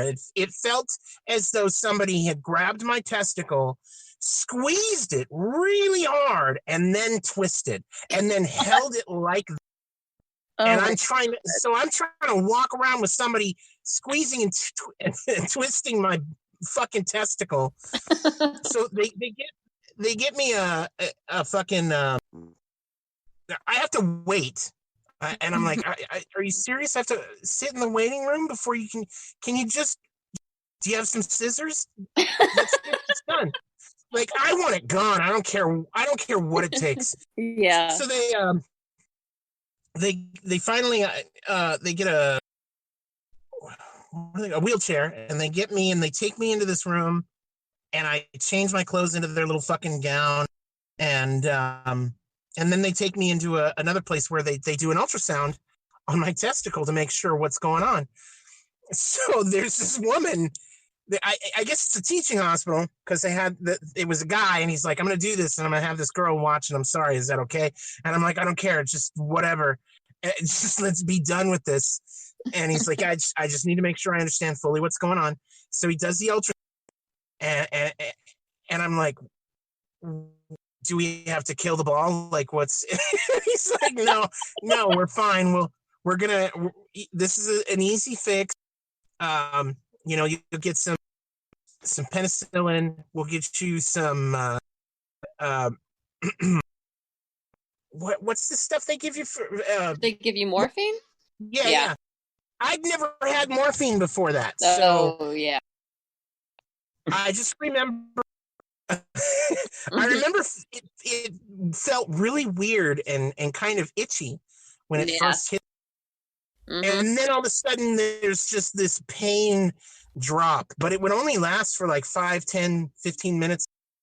And I would immediately like hit the button, and I'd be like, you need to give me more of that shit right now. But I was so ready to lose my testicle. I was like, just take it away. Just fucking take it away. I care. I'd never been in that much fucking pain before. How long did it take to get better? God, maybe a few days. Yeah. It didn't take very long. You should have got not nearly as long as I expected. Did you have eggplant syndrome? No, it wasn't that bad. Never had that. Okay. Yeah. Joel's had eggplant. It didn't turn purple, but it did get to about the size of like a small fist, like a child's fist. Dang. Oh, wow. Yeah, just the one testicle. So I was like, wow, that's that's something. Right? Yeah. I mean, it's the only time that having big balls wasn't a good it was not a good thing. So what about you, Kristy? Have you ever been did you ever have any life-threatening situations? My balls have never been hurt like that. No. That's good for you. That's a plus. No life-threatening situations. I've been in some injuries. I ski, so torn my ACL 3 times. Jesus. My left wrist. Damn. From wow. ski. All that from ski. Yeah. Wow. And I still go. And you keep and you're still skiing today? Keep going back. Yep. Yeah. It's fun. Man, I want to go skiing again. I haven't gone in forever. Yeah, I haven't God, in a few years. it's been so many years. It's the best thing ever. Haven't been skiing since 8. Wow. Yeah. Yeah, man. Ugh. I wish One of we those could things go. that, like, if I'm gonna be out in the cold, I want it to, like, I don't want it to just be fucking cold. Like, I want it to snow. Yeah. And snow a lot. Really? I feel like that, because then you have to worry about the wear and tear that is going to have on your car. Anything about my car. No, like I'm just saying in general, if it's going to be that fucking cold, it needs to snow. I agree. Like to the point where you're snowed in, where like, okay, so in Maryland, people get disabled for periods of time. They don't know how to handle snow. It's not Boston or, and Alazan can talk about Boston. They just like drive through it like nothing. Oh, really? Maryland snows a couple inches and we're all disabled. Everyone can't go anywhere. They can't work. That's how Texas is. Everything's shut down. The government's like, fuck it. What were you saying, Adam? Texas is the same way. Only we're not just that way with snow. We're like that with rain as well. And it's super annoying. Right? Yeah, no, we go retarded really here in Texas with, like, any type of weather at all. Like, if a tropical depression's, everyone runs out of water immediately because Texans fucking can't. Oh, my God. It's retarded. We have idiots here who fucking drive like it's normal.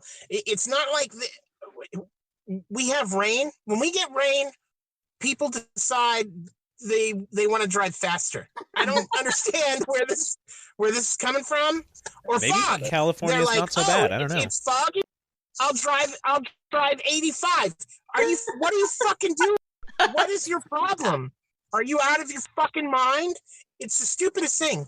And then, of course, when it's normal weather, they decide they want to drive 35 in a fucking 65.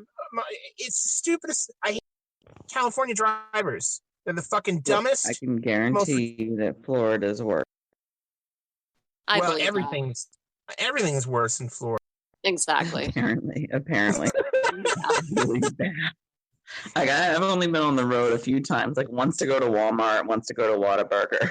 Like, and that was enough for me. I'm like, I'm done with you motherfuckers. You drive like Sunday drivers all the time. Oh, wow. That you know what I do when people do that? Like, people do that here. They'll fucking speed up to get past me to then come into my lane, and then they slow the fuck. And it drives me insane. I'm like, why did you get in front of me just to slow down?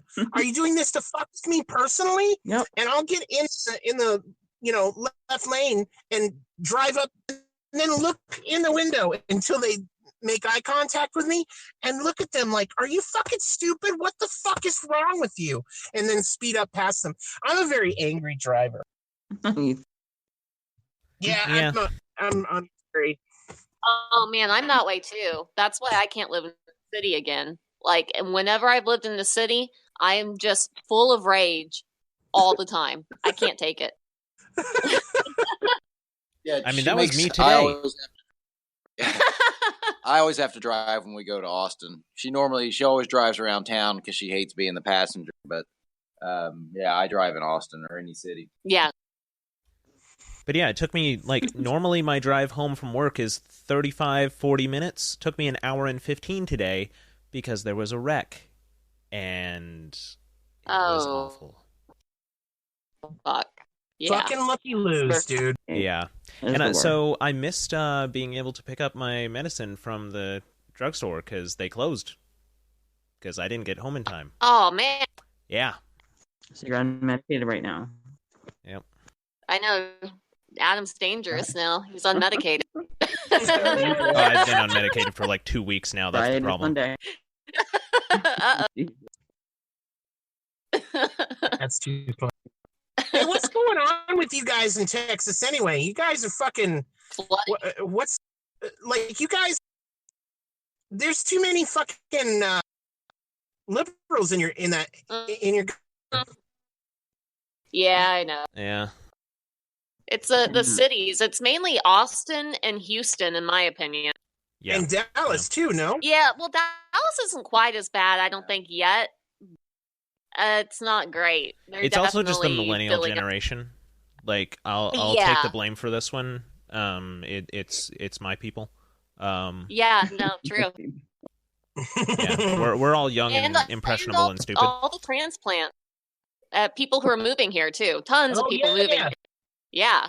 No, it isn't good. But Adam's right. People, the whole millennial generation is everyone I grew up with. They're all so hardcore liberal, and they're all retarded, and they don't know what they're talking about. When I grew up with these people, they were very intelligent, and they aren't. I mean, they're successful. They're doctors and lawyers. But they're fucking retarded when it comes to economics or politics or social policy. They don't. I don't know. The dumbest smart people in the world. Yep. Yeah, your state is what is it? Cruz has like a 51 and Beto has like 43. Ugh. Yeah, he's got like a 5-ish point lead.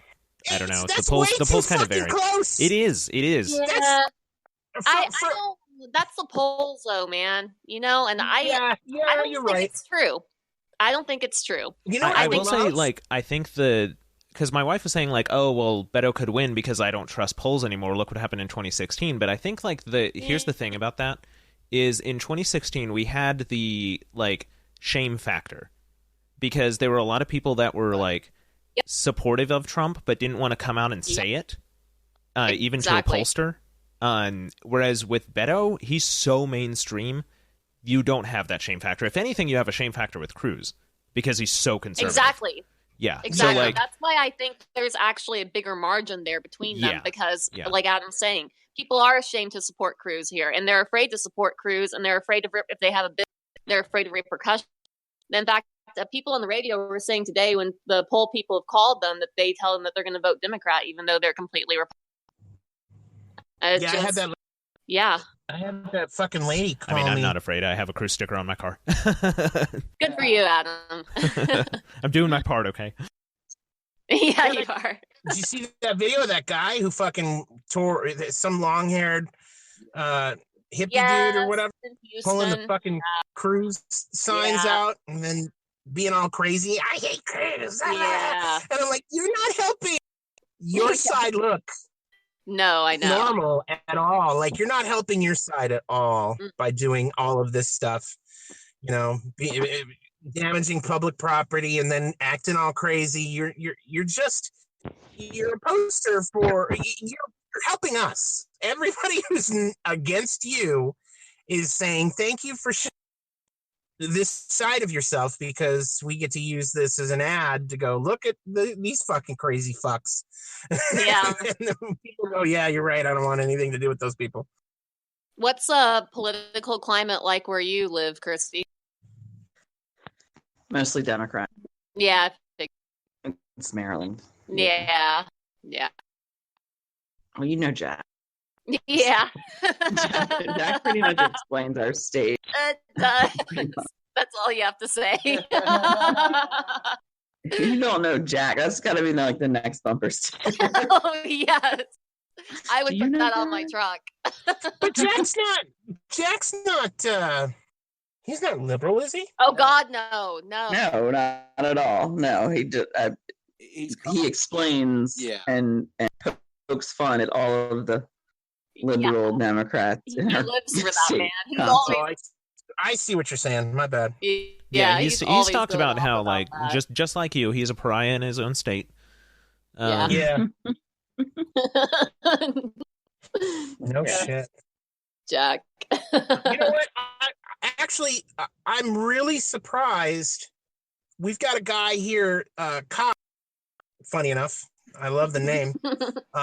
He does live in the military, and he's got a shot here. I can't remember the last time that a Republican was running this closely.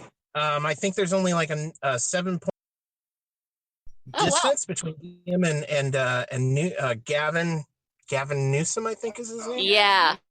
Ew. Yeah. The former mayor of San Francisco. Yeah, the former. Yeah, he is. Isn't he the former mayor of San Francisco? Yeah, he's a piece of shit. Yeah, he's absolutely. I fucking can't stand the guy. He's got that pretty, look to him. John Cox has the gray hair and he's got the old man face. He's a serious politician. Like he's like, look, and Gavin Newsom has the hip look to him. And he's always wearing his fucking shirt with a couple of buttons, unbuttoned, and he's tanned and he's got the hairstyle going. He's just very much the typical California boy. Mm-hmm. And I just don't. But he's so full of shit, and he wants to ration. Here's the thing that nobody really understands or isn't picking up. He wants to initiate. Well, I think they've already done this. Give me a second. They instate, or they're going to instate water rationing come 2022. Yeah. Where I think, if I remember correctly, it's like 500 gallons per person or per house. For the year? Say, for the no, I think it's per month, which still okay. That's still like nothing. Yeah. I mean, if you think about how many gallons you're going through per month, 500's nothing. I could be wrong about what the numbers are. I'll have to look into it, but I know it's essentially they want to ration water to the point where you really don't even have enough that you can justify showers. You know what I mean? Yeah. And that's insane. That's absolutely insane. And this is what Gavin Newsom stands for. He's supporting that, and he supports the gas tax. He supports all this bullshit. He wants. We've got this high-speed rail that's the most corrupt bullshit I've ever. Dude, Caltrans. Those are always corrupt. Those are always bullshit, and Hughes soak money in like crazy. They're horrible. Oh yeah, it's already over budget. It's already behind schedule. Feinstein's husband is involved on the construction side, so it's already incestuous. What's that? I was like, of course, Feinstein's husband would be involved, like, because that's not corrupt at all. Yeah, and it's totally not expected. And Newsom supporting this, and it's like, dude, how can people are leaving here in droves in the last 30 years? Something like.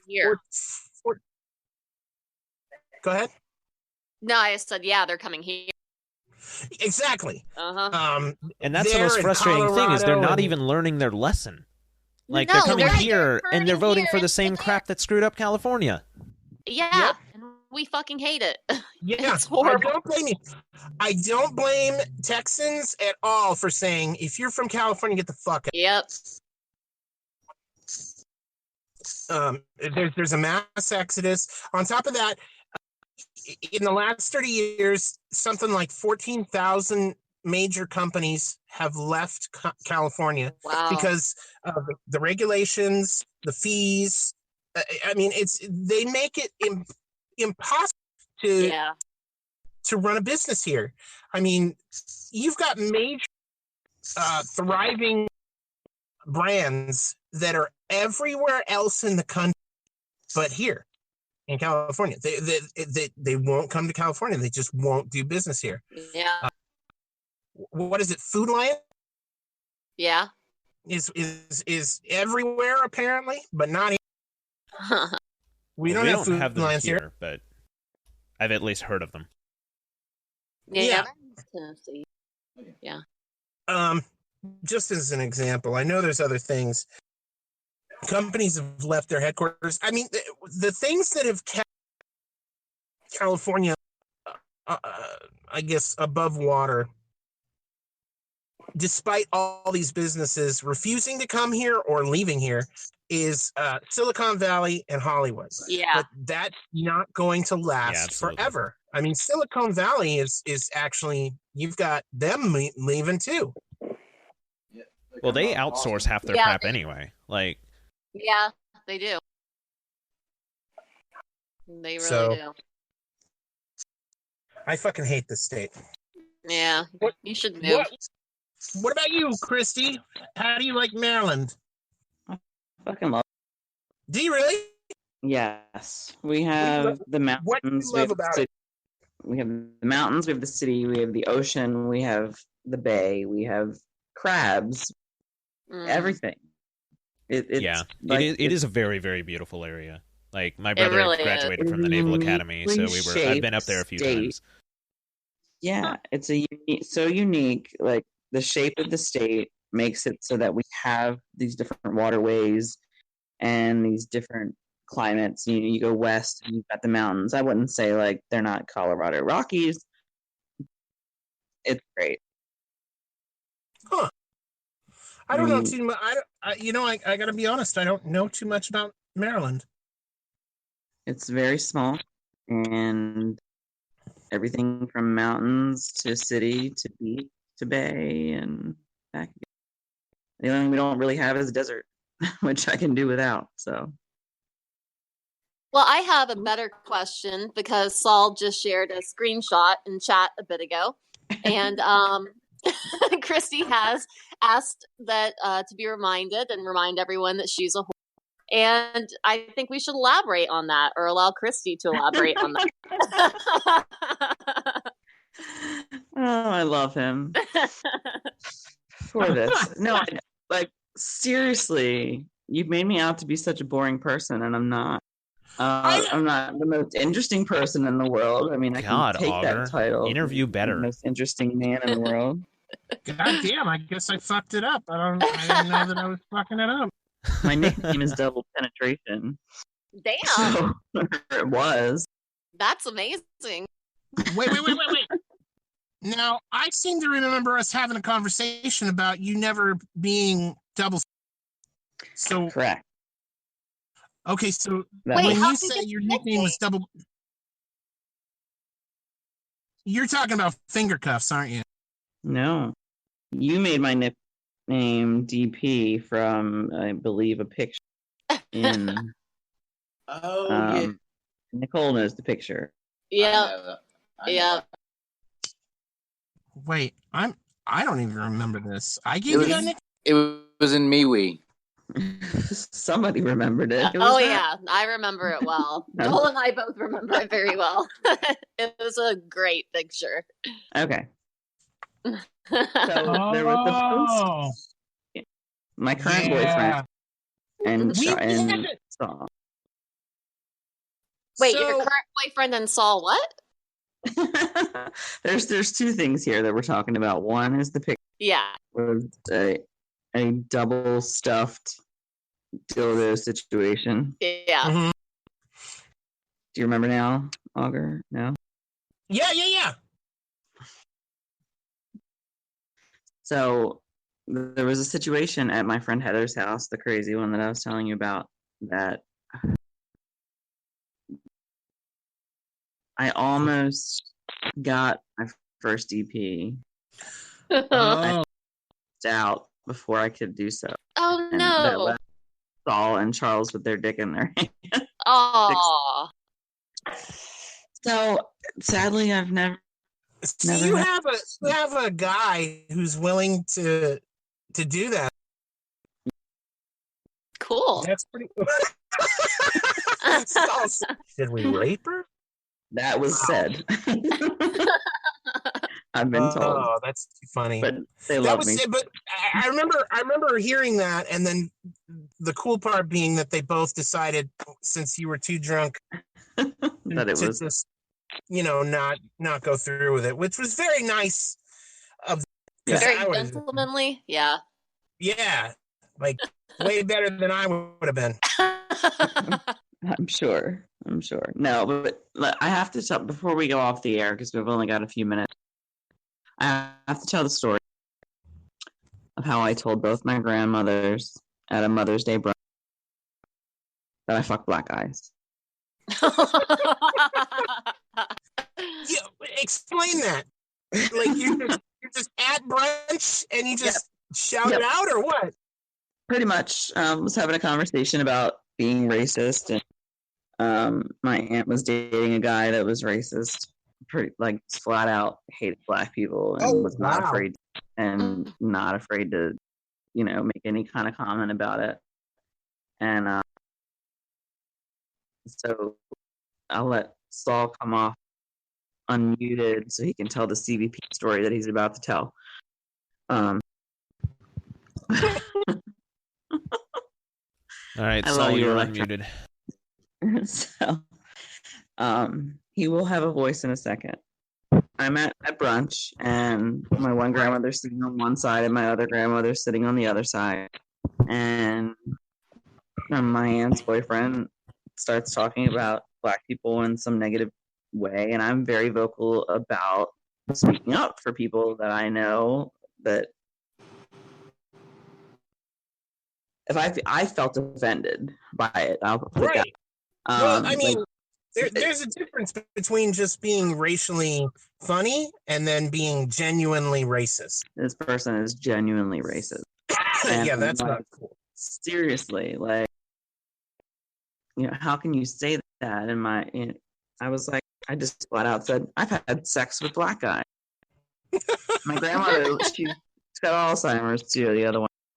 She's like, she looked at me, she said, what did you just say? And I said, I have had sex with black men. And she's like, I thought that's what you said. She said, I thought that's what you said. And she went back to eating her brunch. But my cousin, because my cousin was saying, like, oh, I'd have sex with a black girl if she was clean, pretty, and nice, and da-da-da. If she was clean and pretty nice. And I'm like, why do you have to specify? Like, why does it have to be like? I don't understand. Like, are you kind of the assumption? As opposed to what? Like the white girls who are dirty, ugly, and mean? Right. Like the only dirty, ugly, mean girls I fuck are white girls. Right. That's the impression I get when you say that I only date the clean, nice, pretty black girls. That doesn't make sense to me. So yeah, I was like, as opposed to what? Right. So anyway, that was my Mother's Day brunch story. That's my favorite brunch ever. Favorite Mother's Day. But apparently that is down. Saul, you must speak and tell the story. I don't care if you have a voice or not. Come on, Saul, tell us. He said he lost his voice. I don't believe him. Yeah, he says he literally cannot talk. Isn't he Jewish? I didn't think the Jewish ever lost their voice. Exactly. Hey, he's unmuted now. I mean, I just there? unmuted him just in case he was lying. Can you hear me? Yeah, Yeah. we can hear I you. can hear you, you fucking Jew.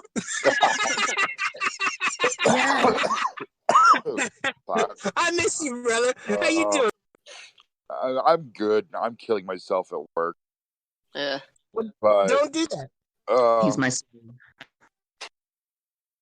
So basically, this bar that we used to go to it's a bunch of black guys hanging out in front of it all the time. It's a lot of fun. It's Jack's neighborhood, so it's super liberal. Oh, okay. And it's totally integrated, and there isn't like any racial shit going on. It's everyone just hanging out. But Kristy and Kristy's like 6 months pregnant. Okay. And we're just sitting there and we're drinking just a little bit, which means a lot. Okay. And at one point, and it's this moment when you're saying something and you're talking at a loud volume, and then the rest of the room dies down, and then your voice is the one loud sonic boom, and everybody hears it. Yeah, of course. And Kristy's like, yeah, I fuck black guys. And I think it's because she was telling the story about the lunch. The brunch, yes. So that And wasn't all even the like the black time guys that it at happened. The next two tables, so all the black guys at the next two tables all turn around at the same time.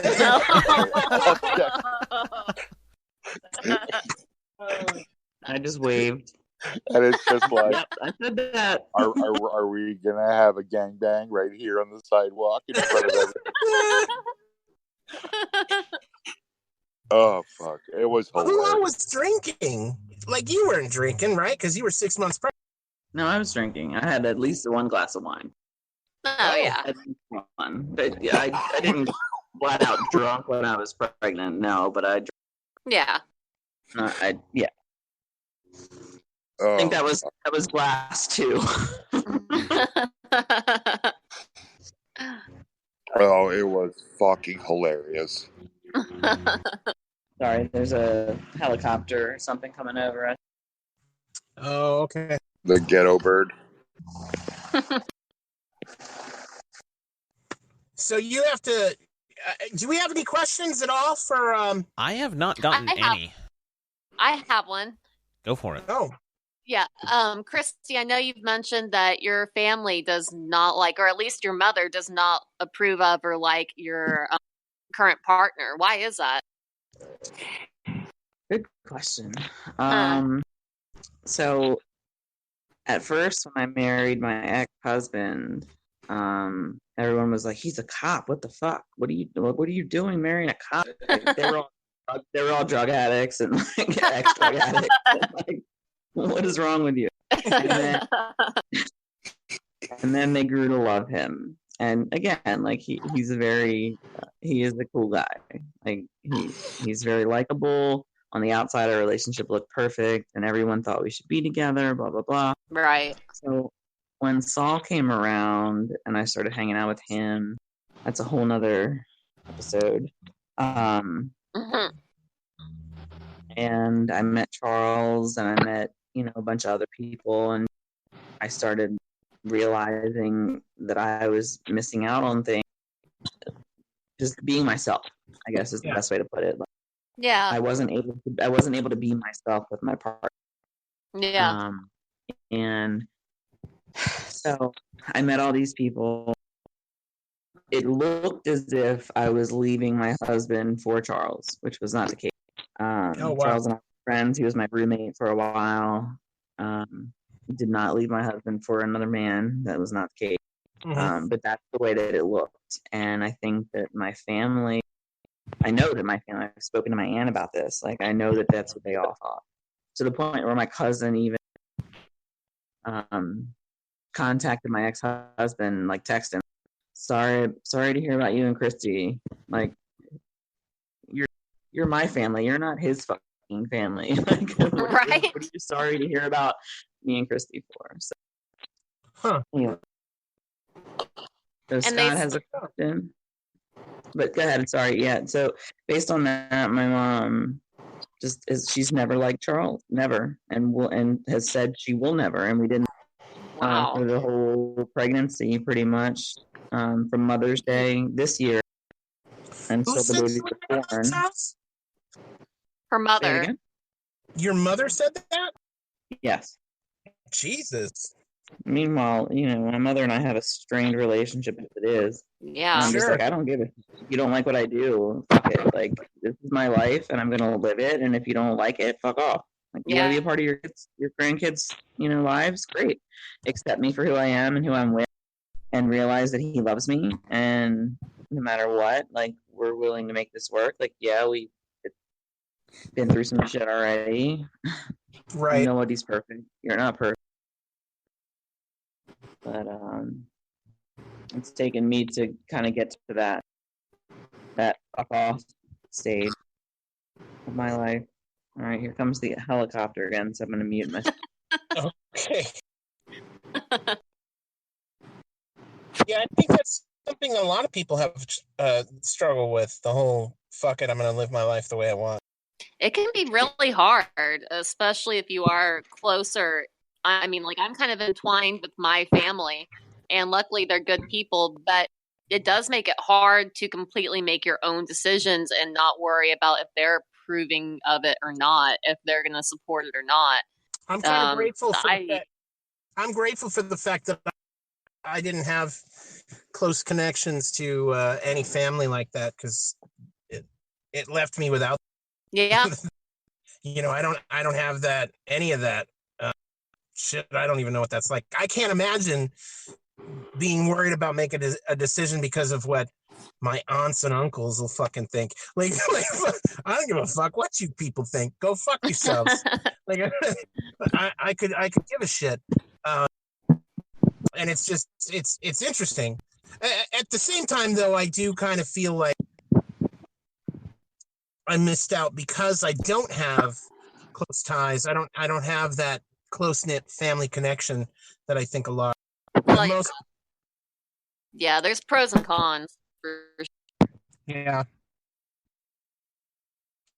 So I think someone asked about maybe I missed it. What's Saul's and Kristy's relationship? Yeah. Yeah. We met on a rooftop deck, our gay friend's house, mutual friends. He was dating someone who was pretty. I'm just gonna say she was an alcoholic, and I had just had Gage, but like 6 months prior, at least, and basically, I was up there on the roof, and she had asked if she could hold my baby, and I was like, yeah, sure, it's like I never like passed him off to anybody, she seemed nice. I was like, okay. And I sat down next to him, and we started talking, and he was a practice manager, and so was I, and so we got to talking about stuff, and he's like, I don't know you, but go get your fucking baby. I'm like, what do you mean? He's like, go get your baby. Don't trust her with your baby. And I was like, okay, I will go. Wow. And that's my girlfriend. She's been drinking all fucking day, and I love her, but she's a fucking drunk. Go get your baby. and that was that. And so it was written that Saul and I were to be best friends. Best friends. Yes. And he has lived in my house. We have a complicated relationship. Yeah, that's a good one. That sounds ominous. What does that mean? I want to dig more into what that is. I'll let you go first. Me? Yeah. There's so much sexual tension between the two of us that it's common. That's because I broke you. Because you guilt me, is that what you said? You broke me. You did break me. Sorry. How did he break you? Like, are we talking literally? Yeah. Not like broken Dick Joel broken, but like, yeah, kind of broken.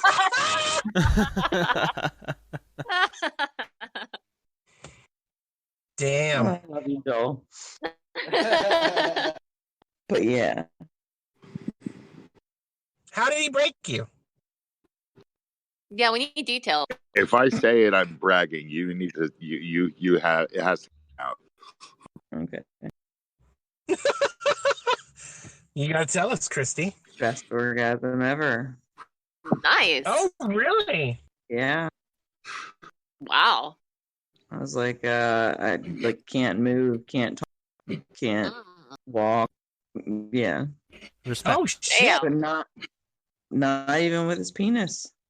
So yeah. With what? With his hand? Tongue? Come on. Was it his tongue? Hand. Wow. There was tongue. There was tongue involved. Yeah. Nice. Did he punch you in the cooter?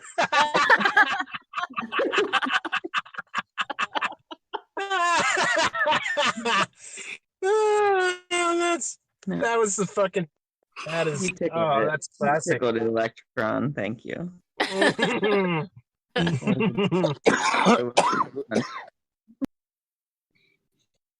Is that a Jew thing? Like, are you just able to do? Is that like? No, that's a porn star thing. I was in picked up a couple things. Right. That makes sense.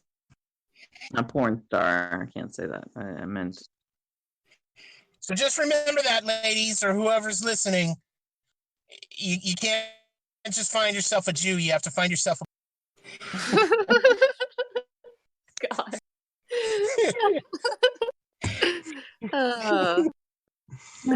Good place to spend. So, oh man. So, what have you been doing on your vacation? Anything exciting? Absolutely not. Absolutely nothing at all. That's the point of the vacation, is to do nothing.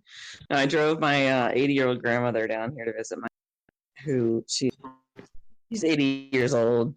She's traveled like all over the place and loves to travel and just can't at this age. So she can't drive herself. She barely could even sit in the car to drive, down here with me. She can't really fly. So this is like last opportunity to see her daughter. She's going to see her again when my aunt comes up to visit, but it's not like spending 10 days down here, Yeah. So it was an opportunity for me to bring my son down here to see my aunt, and for my grandma to see my aunt too. So it's been cool. The three of us are very much alike. Where like my aunt was more like my mom than my mom was. Girl. That's a strange statement. What do you mean by that? My mother was busy doing drugs, and my aunt's the one who moved me into college, dropping me off. Yeah. I see what you're saying. You're saying that your aunt was more of a mother to you than your own mother. Yes. And my grandmother and I are very close. She was born exactly 40 years apart from me, pretty much a couple weeks. 40 years and a couple weeks. And she could pick out clothes for me. I could, she'd pull clothes out of her attic, and I'd be like, oh my God, I wish they weren't like, 6 sizes too small for me. We were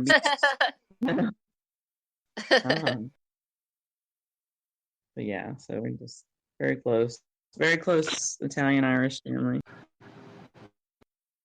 Italian and Irish. The Italian and Irish do like to mingle. Yes, and drink and eat.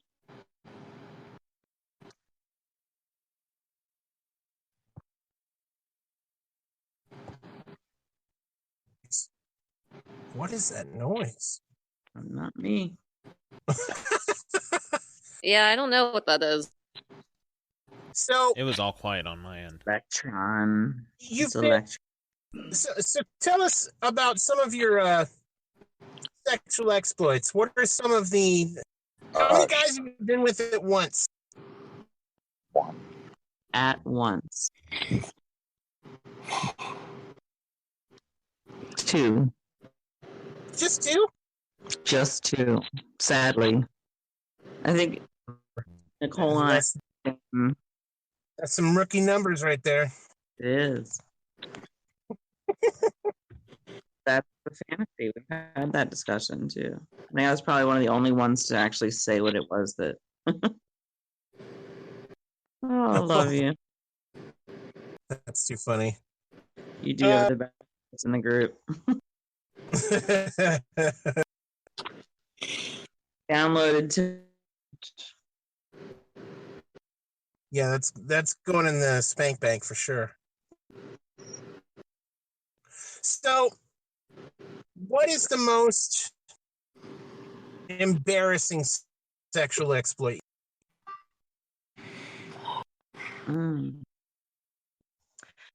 Nothing. Nothing's been embarrassing, really. You never had anything happen that was embarrassing sexually? I mean, nothing that I am like traumatically worried about. Worried about? Yeah, like so how do I put this? You had a threesome without your. Oh, I'm sorry. Yeah, I had a threesome. Without your husband. Yeah, we were on a ski trip and he wouldn't wake up. So the three of us continued on without him. It was supposed to be 2 guys, 2 girls, and he was passed out. So we were like, fuck it, let's go. Wow. Sorry about you. Does he know about that? Yes. Was he mad? Yes. I would be so bummed. I wonder why. Yeah. That's hilarious. Yes, you could. So he also participated in swinging with me and 2 other couples in our neighborhood. Oh, yeah, hot that's right. neighbors. You used to be a swinger. Yes. I swung. You still are? I would be, yeah. It hasn't come up, I guess. So, Like, how'd you get into swinging? Was it your husband's idea? no, definitely not. Oh, it was definitely not. You were the pervert in the group? Yes, definitely. He's very vanilla, and let's just say, okay, so there was one couple that was a cop and his wife, and those 2 wanted at it, and me and the other cop wanted at it, and they were all like coy and shy and whatever. The guy and I were like, all right, let's go upstairs and leave them to it so they can figure out what the fuck they're doing, but we're gonna fuck. Like, we're not fucking around. We kind of it just. And is that how it started? Was that your first swinger experience? I don't even know how it started. It started with like naked Wii bowling. Like, played Wii bowling before. Yeah. UII, right? So we would have neighborhood parties, and everybody would get drunk. And New Year's Eve was a fun time. And we would host occasional like naked Wii bowling sessions where you'd have to, if you missed or whoever lost would lose pieces of clothing and like a strip bowling type thing. Correct. Yeah. How interesting. I've never played bowling like that. That sounds really fun. I've never played that one. Now I'm picturing a naked woman bowling, and that's kind of cool. Like all the movements that they have to do, they got to bend over and then they got to reach back and yeah. See, I was gonna say like, the bowling's not even like really the important thing there. True. Not paying much attention to the bowling. Yeah. I don't know how these things happen. I can't even explain it how they happen. So you never had you never had like a conversation with him ahead of time, like, hey, I'm into this. Are you okay? Are you open to that? It just kind of naturally. We had a conversation about would you ever have a threesome situation, but we never had a conversation about the swinging. Okay. No, it was not like that. Interesting. I don't know. You gotta live in Baltimore, I guess. I don't know. Like, if that was our neighborhood. I know, yeah. Seriously, these are 2 sets of neighbors and neither one of them knew about the other set of neighbors. Like, what do you mean they didn't know about him?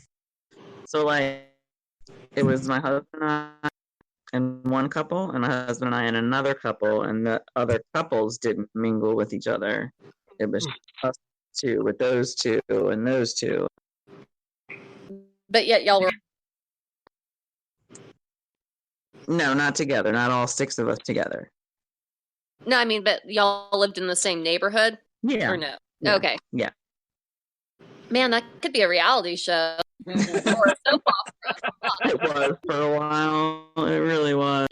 We had a gay neighbor too. You know, there's always that one. Gay neighbors. It was definitely an interesting time in my life, I will say. Yeah. And then there was the party we had at the game. Yeah, explain that one. Oh, Jesus Christ. Yeah, I can't wait to hear this. So there's You this. messed us up right at home. So you had this handbag party or whatever it was. I was supposed to show up at 11, and I was doing way too much coke, and I showed up at like 2. I peed outside that night. I remember peeing outside, just like I was talking to you guys outside. That was a different party. Oh, different party. Okay, sorry. Yeah, that was Alex's birthday party, and we're like sitting outside, you know, in the backyard, just sitting at a table, and then Kristy just. Okay. It was like, fucking I gotta pee. I'm not going inside. Yep. Here we go. I'm not wearing panties. I'm wearing a skirt. I'm just gonna piss right here off the chair.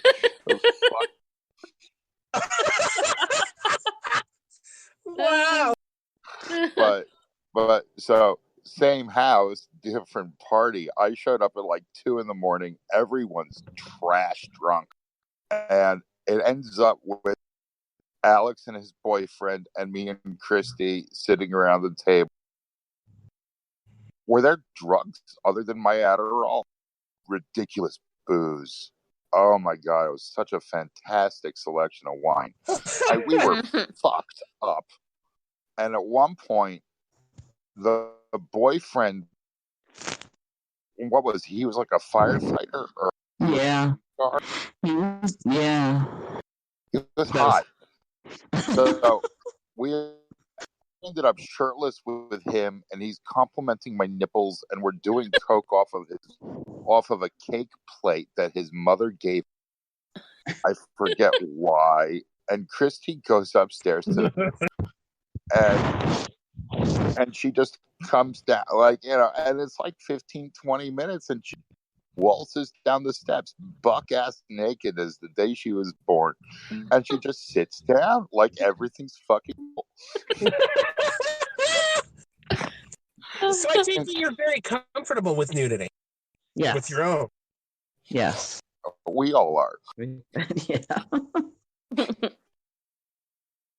Oh, God. So I don't know how it happened. Oh, what? They got in a fight, didn't they? Probably. No, the boyfriend, I think the boyfriend tried licking my nipples or something. Alex had a hissy bed. Yeah. I forget. I think I had gone home at that point. That sounds about right, though. Yeah. Home was next door. Like, did he have a hissy fit because the gay guy was trying to lick your nipple? Yeah, well, I have fantastic. Did you just say you have fantastic nipples? Yes. Well, that was the comment that sort of started this whole thing. At any rate, it was, and it still is. I have better nipples than you. You do have better. So it was. I don't know how it happened. Alex had a hissy fit. We're sitting there drinking his like $200 bottles of wine. The boyfriend's hitting on me. Everyone's naked now. And I think the boyfriend went upstairs to console Alex, and then Kristy and I are sitting there drunk, high, and naked. And one thing leads to another. Nothing happened? Night. Oh, this well, is a shitty story. Nothing happened. No, we trashed the fucking living room, rolling around like animals. It was fucking awesome. Kristy's like sitting on my face and fingering my ass, and it was amazing. Wow, that's that is quite the image. We were on the couch. We rolled off the couch. We just fucked on the floor. It was just fucking sweaty, boozy mayhem, and I have very poor memory recall because we were so fucking drunk. The only thing I do remember very clearly was Crispy's husband coming over and knocking on the door and waking everybody up. Oh, Jesus. Yeah, it was bad. That does sound bad. Well, it's only bad once. Once you go through it, you're okay. But, and I guess we're good now because it's been so many years. I'm still convinced he doesn't like me very much. I can't blame him, but he hates you. Yeah, he hates you.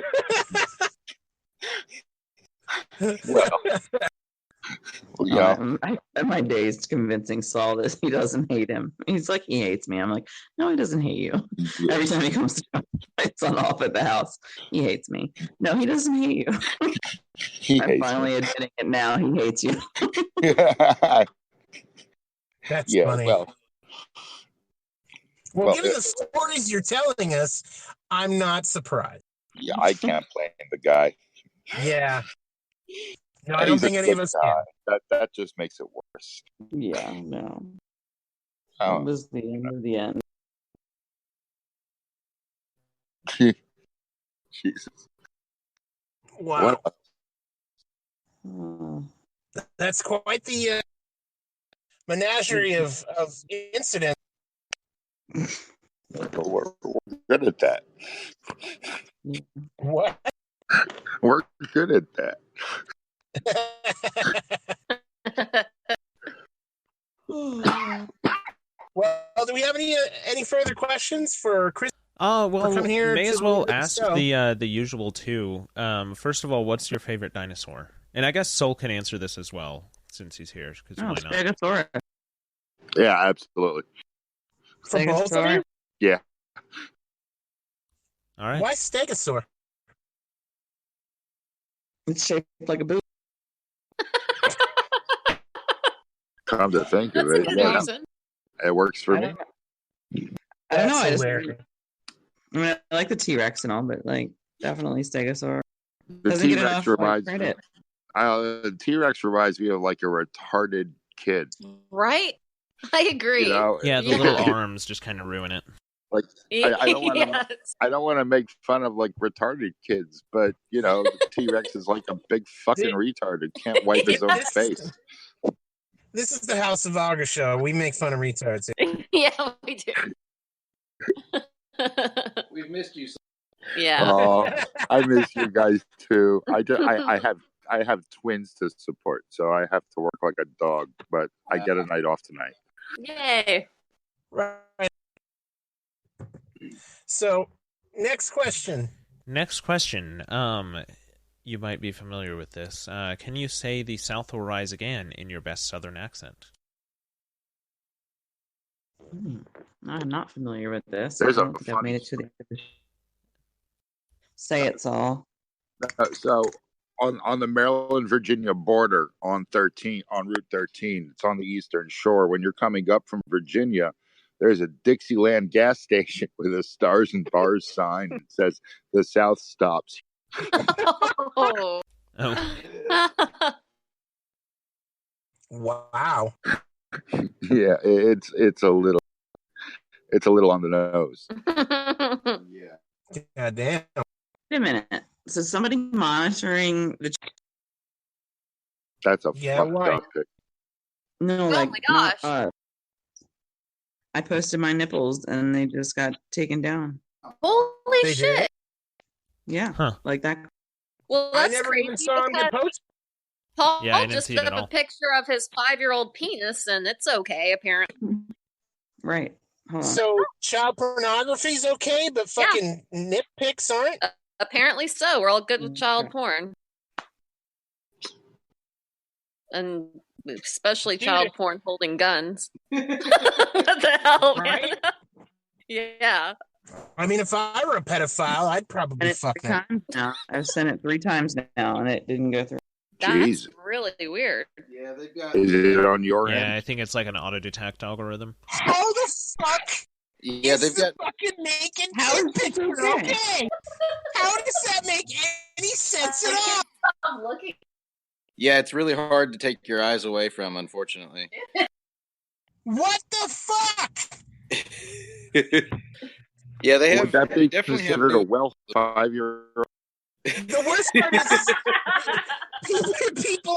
people are. Oh, thank God. Okay, There. So people were like trying to make it go away, and all they wound up doing was making the top half go away. So I'm looking at are legs and a little.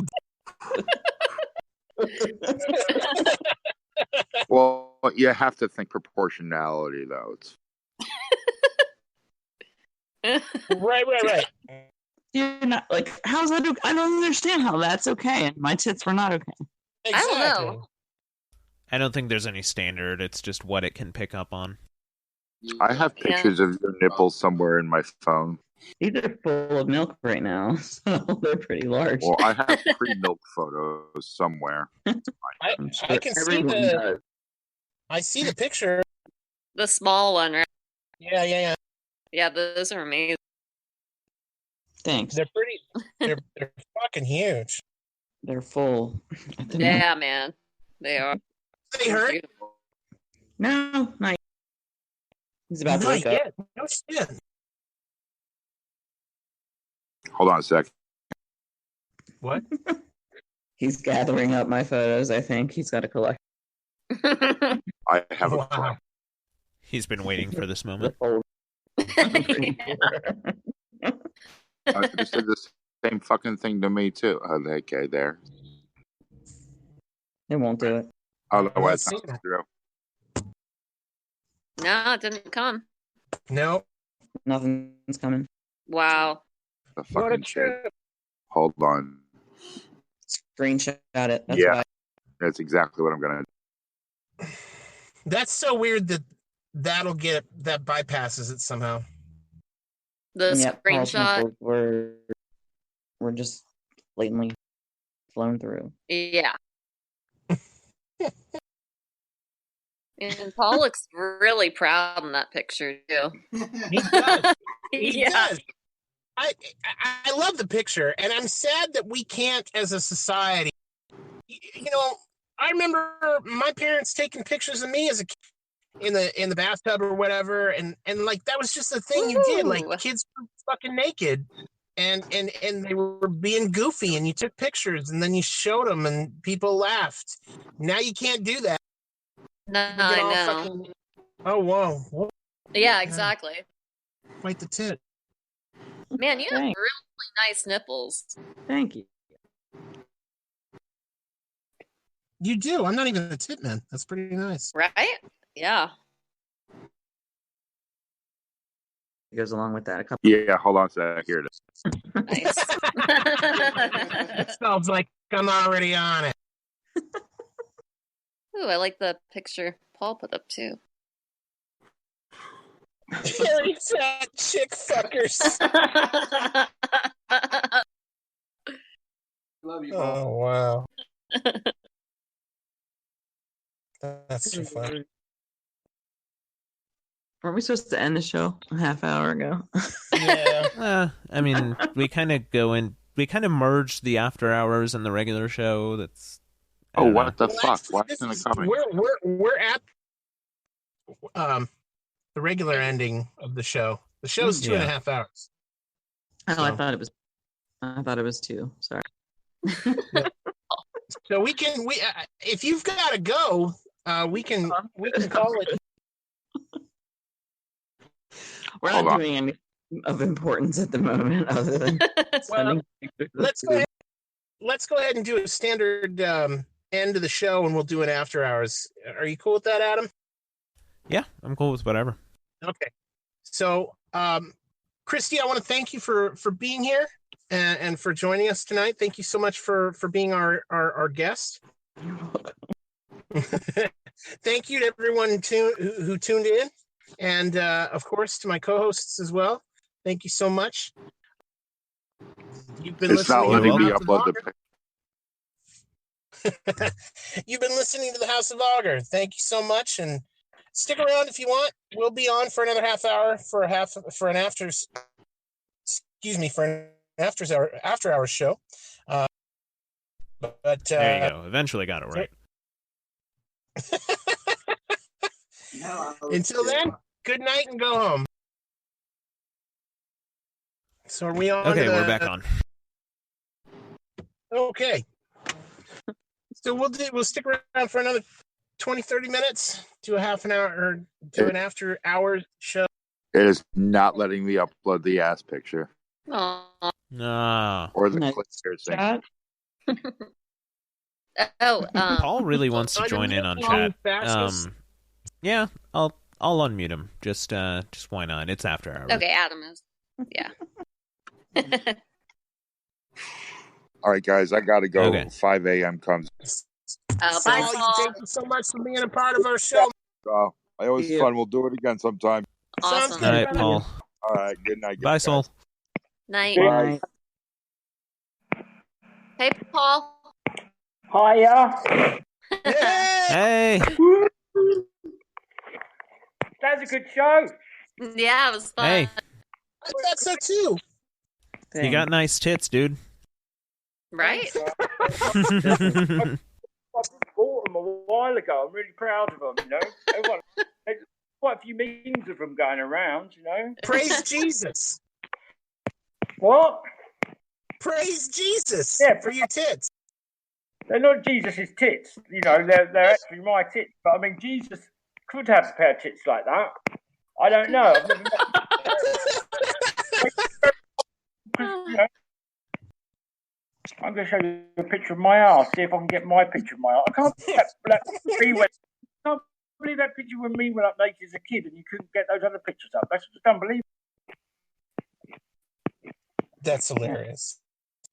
But you see that I downloaded the pics. Come on, what's been going on while I'm busy doing other stuff? What's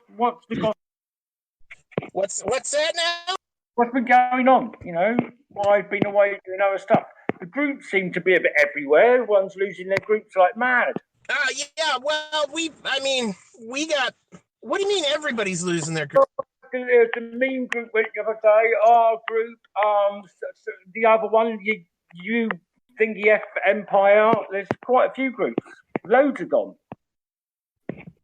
Oh wow! Oh really? I didn't know that. They're all gone. Yeah. They got that UHF Empire up to about 2,000 people, and it wasn't like an extreme group. It wasn't like the things we used to do or anything like that. And they pulled that, you know. That group's gone. The UHF Empire. Pulled it, man. No shit. Everyone I know in pulled. I don't know. I don't know why the other ones are getting shut down, but we got shut down because we got mass reported. But why did we get shut down? Listen, we weren't doing that extreme stuff. We were. Yeah, what am I saying? Yeah. No, we weren't. But we weren't, though. That's not true. I mean, we weren't. No, but we used to be way more extreme. Yeah. But, you know, as a private group, you have to do what you like in a private group. I agree. I think there it is. That's pretty nice. That's really nice. Thank you. Oh, yeah. Oh, yeah. Now we're all just silently staring at your. I'm making it bigger on the iPad so I can get a better look. Glorious. Right. Now a bunch of us are all thinking about doing things. Yeah, I know. I can talk you through it if you'd like. So when are you coming to Austin, Kristy? Hey, I'm up for traveling anywhere. Oh my god, that'd be fun. Yeah. That's too funny. So yeah, there's definitely a lot of groups that are being disbanded or whatever. Yes, some of it has to do with Facebook targeting political groups. It's not just that. The censor is massively across the whole of social media. There's a massive censorship push going on. I've had loads of social media banned, and I can't release it without that because the gallery won't want it unless I can put it out. You know, so I'm fucked. I've had to change all the work I did last month, rushing to get finished. I've had to redo everything this month like mad to get my release out on time because fucking social media banned all my work. I saw that. Were they banning it because you had the little swastikas? Or? But they're Buddhist signs. You've got to look close. They're Buddhist signs. I didn't to intimidate fucking arts. Right. But it's actually the Buddhist sign. It's not the Nazi sign. So, you know, it's a 2,000-year-old sign for, you know, because it's the way around. They zucked it in, which is not right. You know, and it's a lot of work I put into that. And I did it deliberately so I could, you know, so I could escape all the rules, you know. Right. It's a fucking disgrace, you know. It's crazy that the amount of it definitely feels as though censorship is getting far worse. This liberal censorship has gone too far. It's getting worse and worse. This is the West. It's like Russia. It's like Russia. This is the West. When I went to Russia in like the 80s, it was really nobody spoke to each other. It was really austere. That's what it's getting like in our societies. People are so scared. They won't speak. You know, it's just rubbish. I mean, this is not freedom. This is not freedom. It's not what we were born in the West for. These are not our ideals and our principles we grew up. What we were told were the things that made us great when we were growing up. This is the West, you know. Now, and if you're American or British, fuck, you know, everyone hates you. You know, they get everything you've done, what you've given the world. They just think you're a cunt. You know, fuck. But I just, but you know, you can't say fuck them because they just ban you from everything. How did it get to the point where they own media, where they own all the news channels? Was there not one smart conservative that went, hold on, look what's going on, we better do something about this? Come on, how dumb were the right wing to let that happen? Yeah. Honestly, it's just great. You know, all those rich right wing people, and they left by all the news channels, all the fucking social media platforms. You know, the money to set up a new competitive social media it'd be such a gamble now. Nobody will do it. So we've lost all of the media to the liberals. That is such a major thing, you know. Yeah, it's undoubtedly biased one way. I just don't. People are pushing back against it. But you can't. People are disgusted with it. You know, I was on my feed. I was talking about Donald Trump the other day, and all these liberals are coming up with all this crap about all these things that are all lied. Like he's allowed asbestos to be used again. Well, the fact of that, he's allowing asbestos to be used. The asbestos that wasn't ever banned, it's just asbestos, and it's being used for things where you're not going to get cancer. So basically, I'm arguing all these liberals. And this bloke I've known for years, he was a total womanizer, druggy, the whole lot. And he went, yes, but Donald Trump is so offensive to women. I went, Mitch, you were an animal. What you want about? And then this girl, luckily enough, piped up, and she was a dolly bird. She went, oh my God, it's no different to a woman grabbing a bloke by the balls. Who makes a fuss of that? She goes, men are so weak. And they did, all the men on the thread didn't know what to say after they heard them. When you think about it, it's true. I mean, what a bunch of girls. I don't mean that bunch of girls. I mean, what a bunch of pussies, you know? Right. That I can't understand half of what you're saying, but you're fucking hilarious. That's basically our attitude towards Paul. We love him. That's why we keep him around. I had to pick from. Do you guys really have that much? Do you struggle that much to understand him? No, I'm kidding. I mean, I've turned his volume up all the way, and that really helps. Yes, the volumes. I had the police around my house the other day. They come down from London. They're there for 3 hours interviewing me, and I totally forgot they were coming. And I've been up the whole night before working, and I was off my face when they got here. I just heard a knock on the door. I thought, who's that? It was 10:30 in the morning. It's a nightmare. But I was rambling on.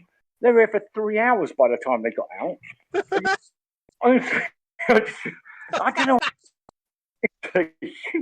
funny as fuck. You chatted up the police? Well, they were sitting here, like they had to drive to London. Have you seen what's happened? I've had a forgery ring forge all my work, and they've been selling it like networks in London. It's been a nightmare. I saw you post about that. Yeah, it's an absolute nightmare.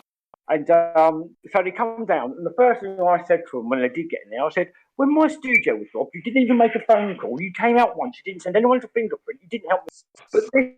But some rich guys bought a forgery of my work, and you're on it like that. That's one piece. They took thousands of pieces. You didn't do anything, you know. So I was really angry. And I went off. I've been up all night working and doing bits and pieces, you know. I was really amping by that time.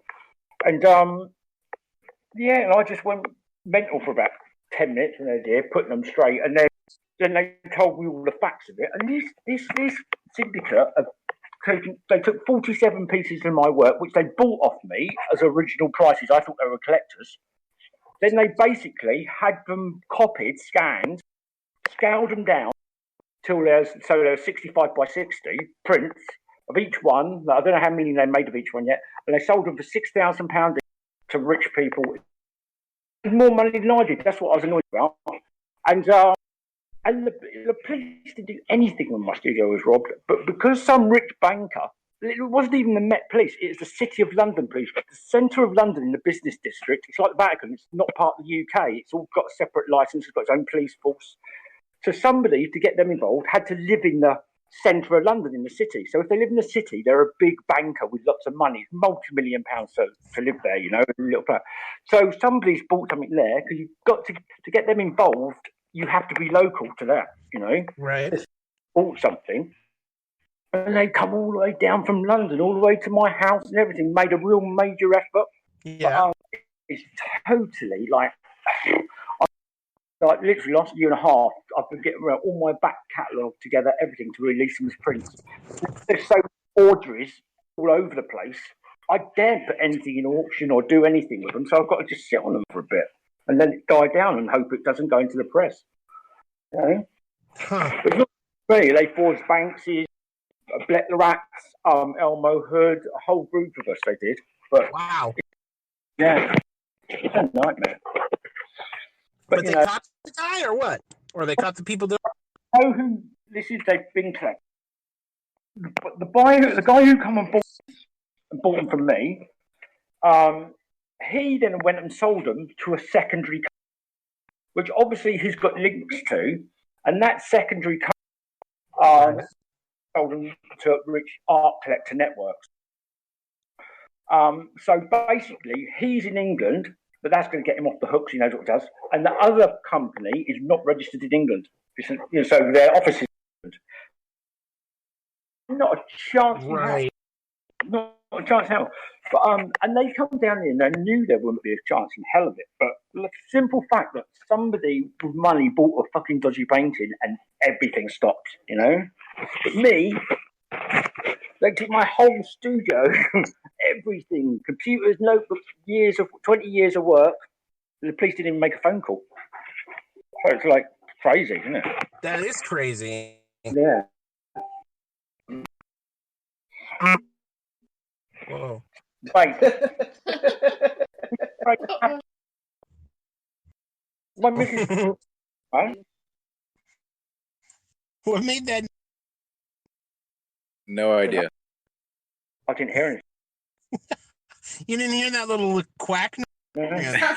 That quack or something? No. I heard it. You did?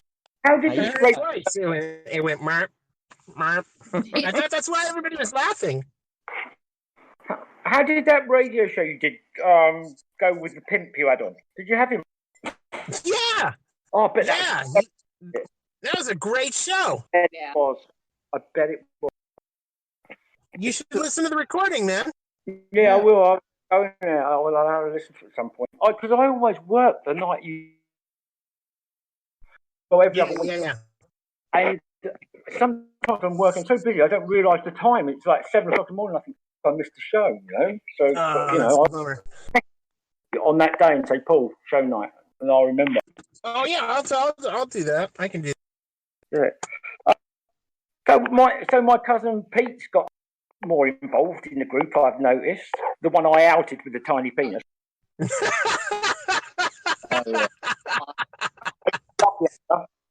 Oh, the one you outed with. Is that his name in the group, Pete? He's in the group as a monk home. He's hilarious, man. Oh, yeah. But I like that guy. He's my cousin, man. And we've had a lifetime together, nutty, stupid stuff, man. We lived together and all that. We surfed together and fought on the streets together when we were kids. My life, And I just thought I'd try him out in the groups and see how he does. He's got a good sense of humour, but he can be a bit. I don't know. I just didn't know if he'd take to it, but he's taken to it. Yeah, he's one of my favorite members. I love him. He's great. Right. He's active. Yeah, he's great. Yeah, I like to see it because he still lives in the old town where we come from now, which is all like it's fucking shit down. It was beautiful when we grew up there. It's all refugees and Muslims. It's a nightmare. Oh no! But he lives outside in the country bit. But it's there's that fucking noise. Yeah, did you see that fucking grooming gang? What is it, like 22 guys? Yeah. They got like 200 years or something like that. Yeah. The thing is, they managed to jowl about, but there's loads more than that in that network. They're the only ones that can. Yeah. And also the girls have got to go through all that whole thing, and they're so young, most of them don't even get it. The reality of it, there's fucking thousands. They are absolutely totally on it. Not just a little bit. They're not just partial to young girls. It's fully into their culture with young men. Yeah. It's fucking terrifying. When I lived in Islam, in Islamic countries, I used to see it all the time. Yeah, just a little. It's just normal there, Raping girls is just normal. If a woman gets raped there, they don't even report it. It's not worth it. Like, in some countries, they risk being stoned if they do report it. You know what I mean? Yeah. I mean, why can't people grasp that there's a massive cultural difference? That's why they're shutting down speech and expression and all that now. It's because there's a huge culture shock. And because we've got 6 million of them in Britain, and there's only like 50 odd million of us, that's like virtually 10% of the population's coming in just from one Pakistan country, And they haven't integrated. They've set up Islamic places in our country, and they only live within them. It's a nightmare. And because of all the libtards won't get on the bandwagon and help us sort it out. Yeah. Racism. But, liberals now, they live in all the really wealthy areas out in the country. Look, I live in the country. I don't have to live with it. Or I don't deal with it. I know about it. None of the people that are defending, saying, "Oh, you're racist," none of them at all live anywhere near a Muslim or anywhere near a refugee or anything. Liberals now, liberals are left wing, where they used to be the poor and the working class. Now the left uses identity politics to recruit, like discord, breaking up society and make everyone feel disenchanted and disenfranchised, and they cling together as a group. That's how they get their numbers now. The working class. So the working class now vote for the right wing. And you've got the same in America. I mean, the poorest people vote Republican now, but traditionally it would have been the other way around. So they've done with our left wing what they've done with your Democrats. Yeah. That's the movement, All corporate, all it's globally hypocritical is what it is. It's an absolute joke. It's an absolute joke. And the fact of the matter is, I just feel like punching them in the face. They're horrible people. They don't care about They really are. anything. All they care about is their virtue signaling. It's so important to them. What gets me is they're such gullible people. They really are the sheep of society because they have been given a narrative and they won't question. But the narrative is obviously a lie. Every lie given is a fake lie. It's not straightforward. For everything from transitioning kids to transgender to anything to safe spaces, the whole thing is a lie. There's a flaw behind it, and every issue there's a flaw, a major flaw, and they don't question. They go along with it like a religion. They might as well be Muslims. That's why I really like Muslims so much, because they just follow what they're told, and they are the thing. It's so stupid, this idea that all cultures are equal. And it's no, they're not. Not at all. The left and the right constantly told, "Oh, Islam, terrible place." They fucking whip women, man, and stone them to death. How can you say it's a nice place? They're regularly chopping off people's arms and feet for stealing food. It's absolutely extreme.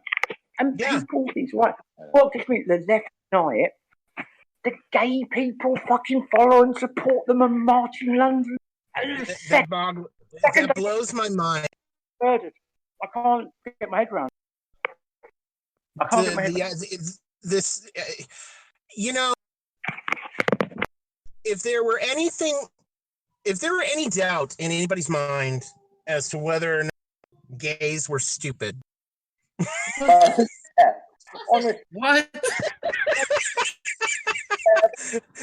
Not all of them.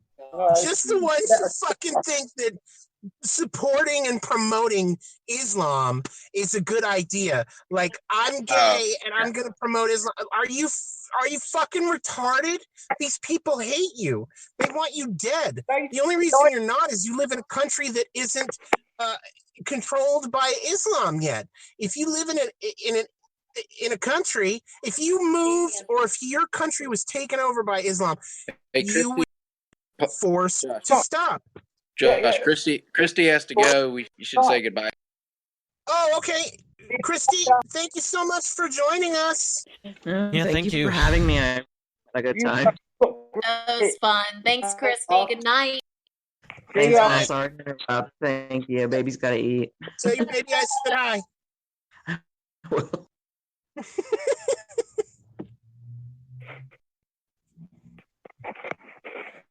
So, yeah. All right, what were you saying? Some rubbish.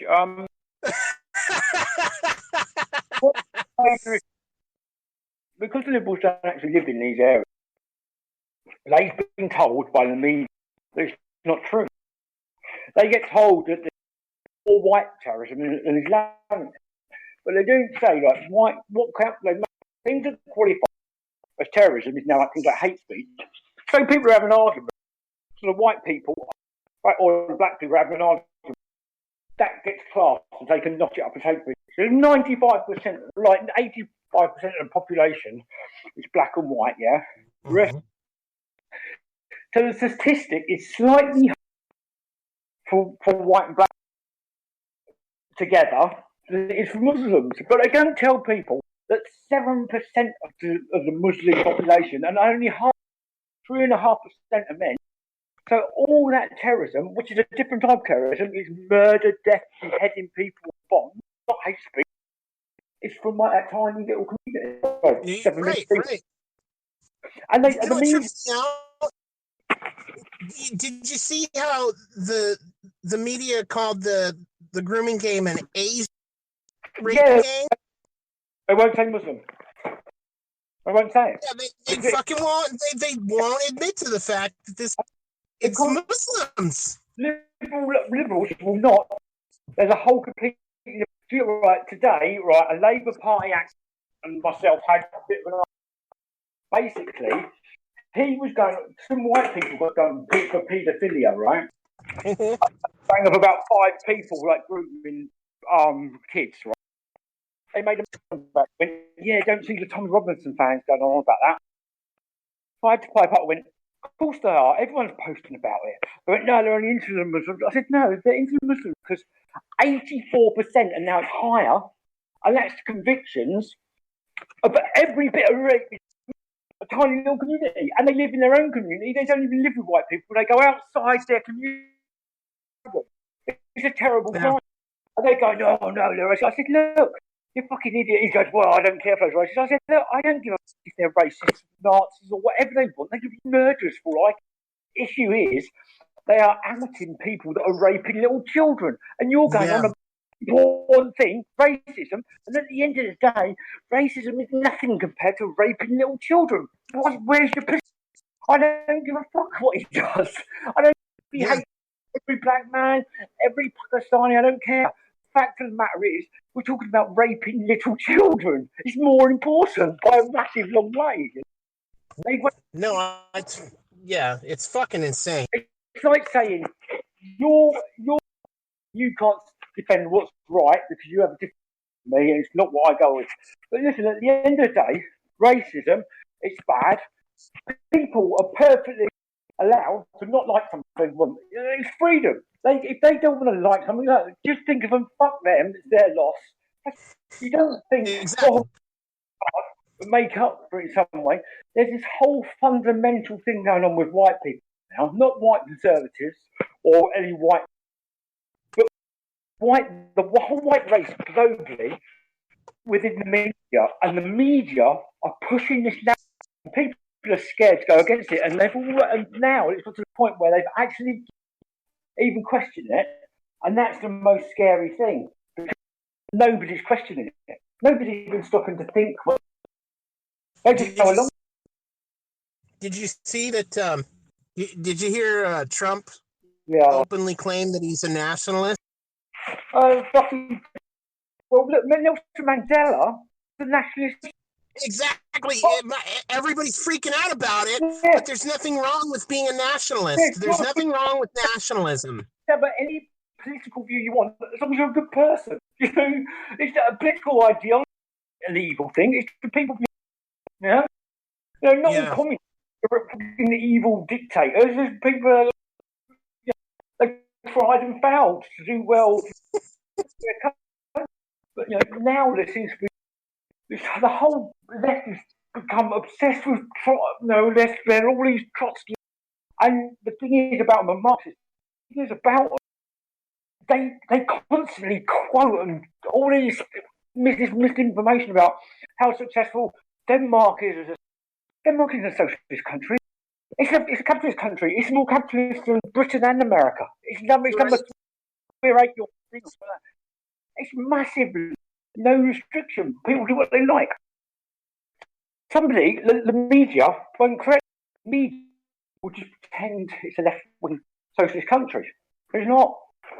So there's a false narrative going on in the media that's going pro-left at the moment, pro-socialism. But at the same time, not giving them socialism, lying, and they're all going on it. Every single person that sits behind that, they are all part of it because they all know what's going on. And you just that is they're indoctrinating them into an ideology belief. And do you know what that is? That progressive, because progressives have always for years, 100 years. The whole concept of being a progressive is about the belief system. So you set You're absolutely right.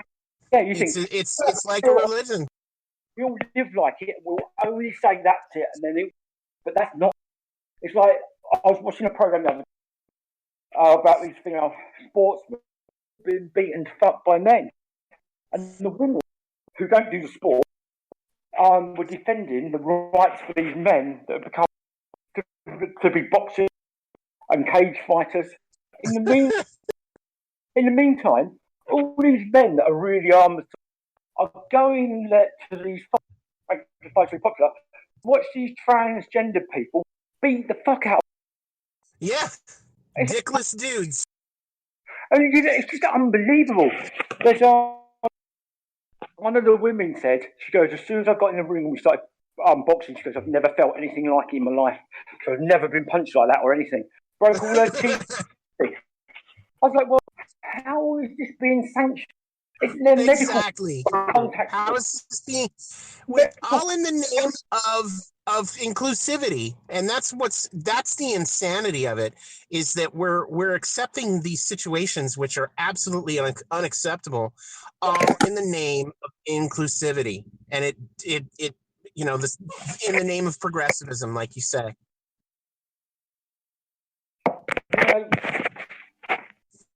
I fought against things all my life, got into trouble. Can you hear me? All my life I've made it easy for myself, but I enjoy speaking out, about things. And it's got to the point now where, I just can't. I just feel like I'm exasperated with it. I can't. Oh yeah, I feel you, man. I can't. People will believe it. Those coming to your country, just trying to get in now. The mass Hondurans. There's people all over Facebook going, yeah, they don't. Hundreds of years ago, you had no nothing. They were people going out there, Wild West fighters. They were brave people going out there. Now, everyone from poor countries want to come to our country. Simple as that, because they're benefiting from what they earn in their countries. And if they can send back even £15 a week, that's their own wages. It's saving up their wages. That's what happens, and that is what they want to get into these countries. Every day we have masses of immigrants coming through on the back, because apparently borders are evil. So they get in on the back of the lorry, pouring in massive crime rate. Just imagine this goes on for another 20. What's happening there? Who's going to be paying for it? Because they're not working. Yeah. They're working because they've got no cards, no paperwork, no nothing. Right. So it's taxpayer. Yeah. They're keeping wages low because massive. There's employers paying them cash on the side. Like 20 people in one house. So basically, they've got no building between them. So the local person down the street, how is the builder going to be able to compete with some cowboy cash builder on the side? No bills, no overheads. But that man needs to earn a proper wage to be able to do his job and raise his family. When you've got 20 men, there's no women, there's all men. You've got like 20 men in a house. It's just ludicrous. It's ludicrous. It is. Well, I hate to stop us there, but unfortunately we have to go. We're going to end the after hour show here and call it a night. But I thank you so much, Paul, and for everyone for sticking around. All right. Thanks for talking to us. Cheers, man. Later. All right, man. Cheers. Bye, Paul. Right. Good night, everybody.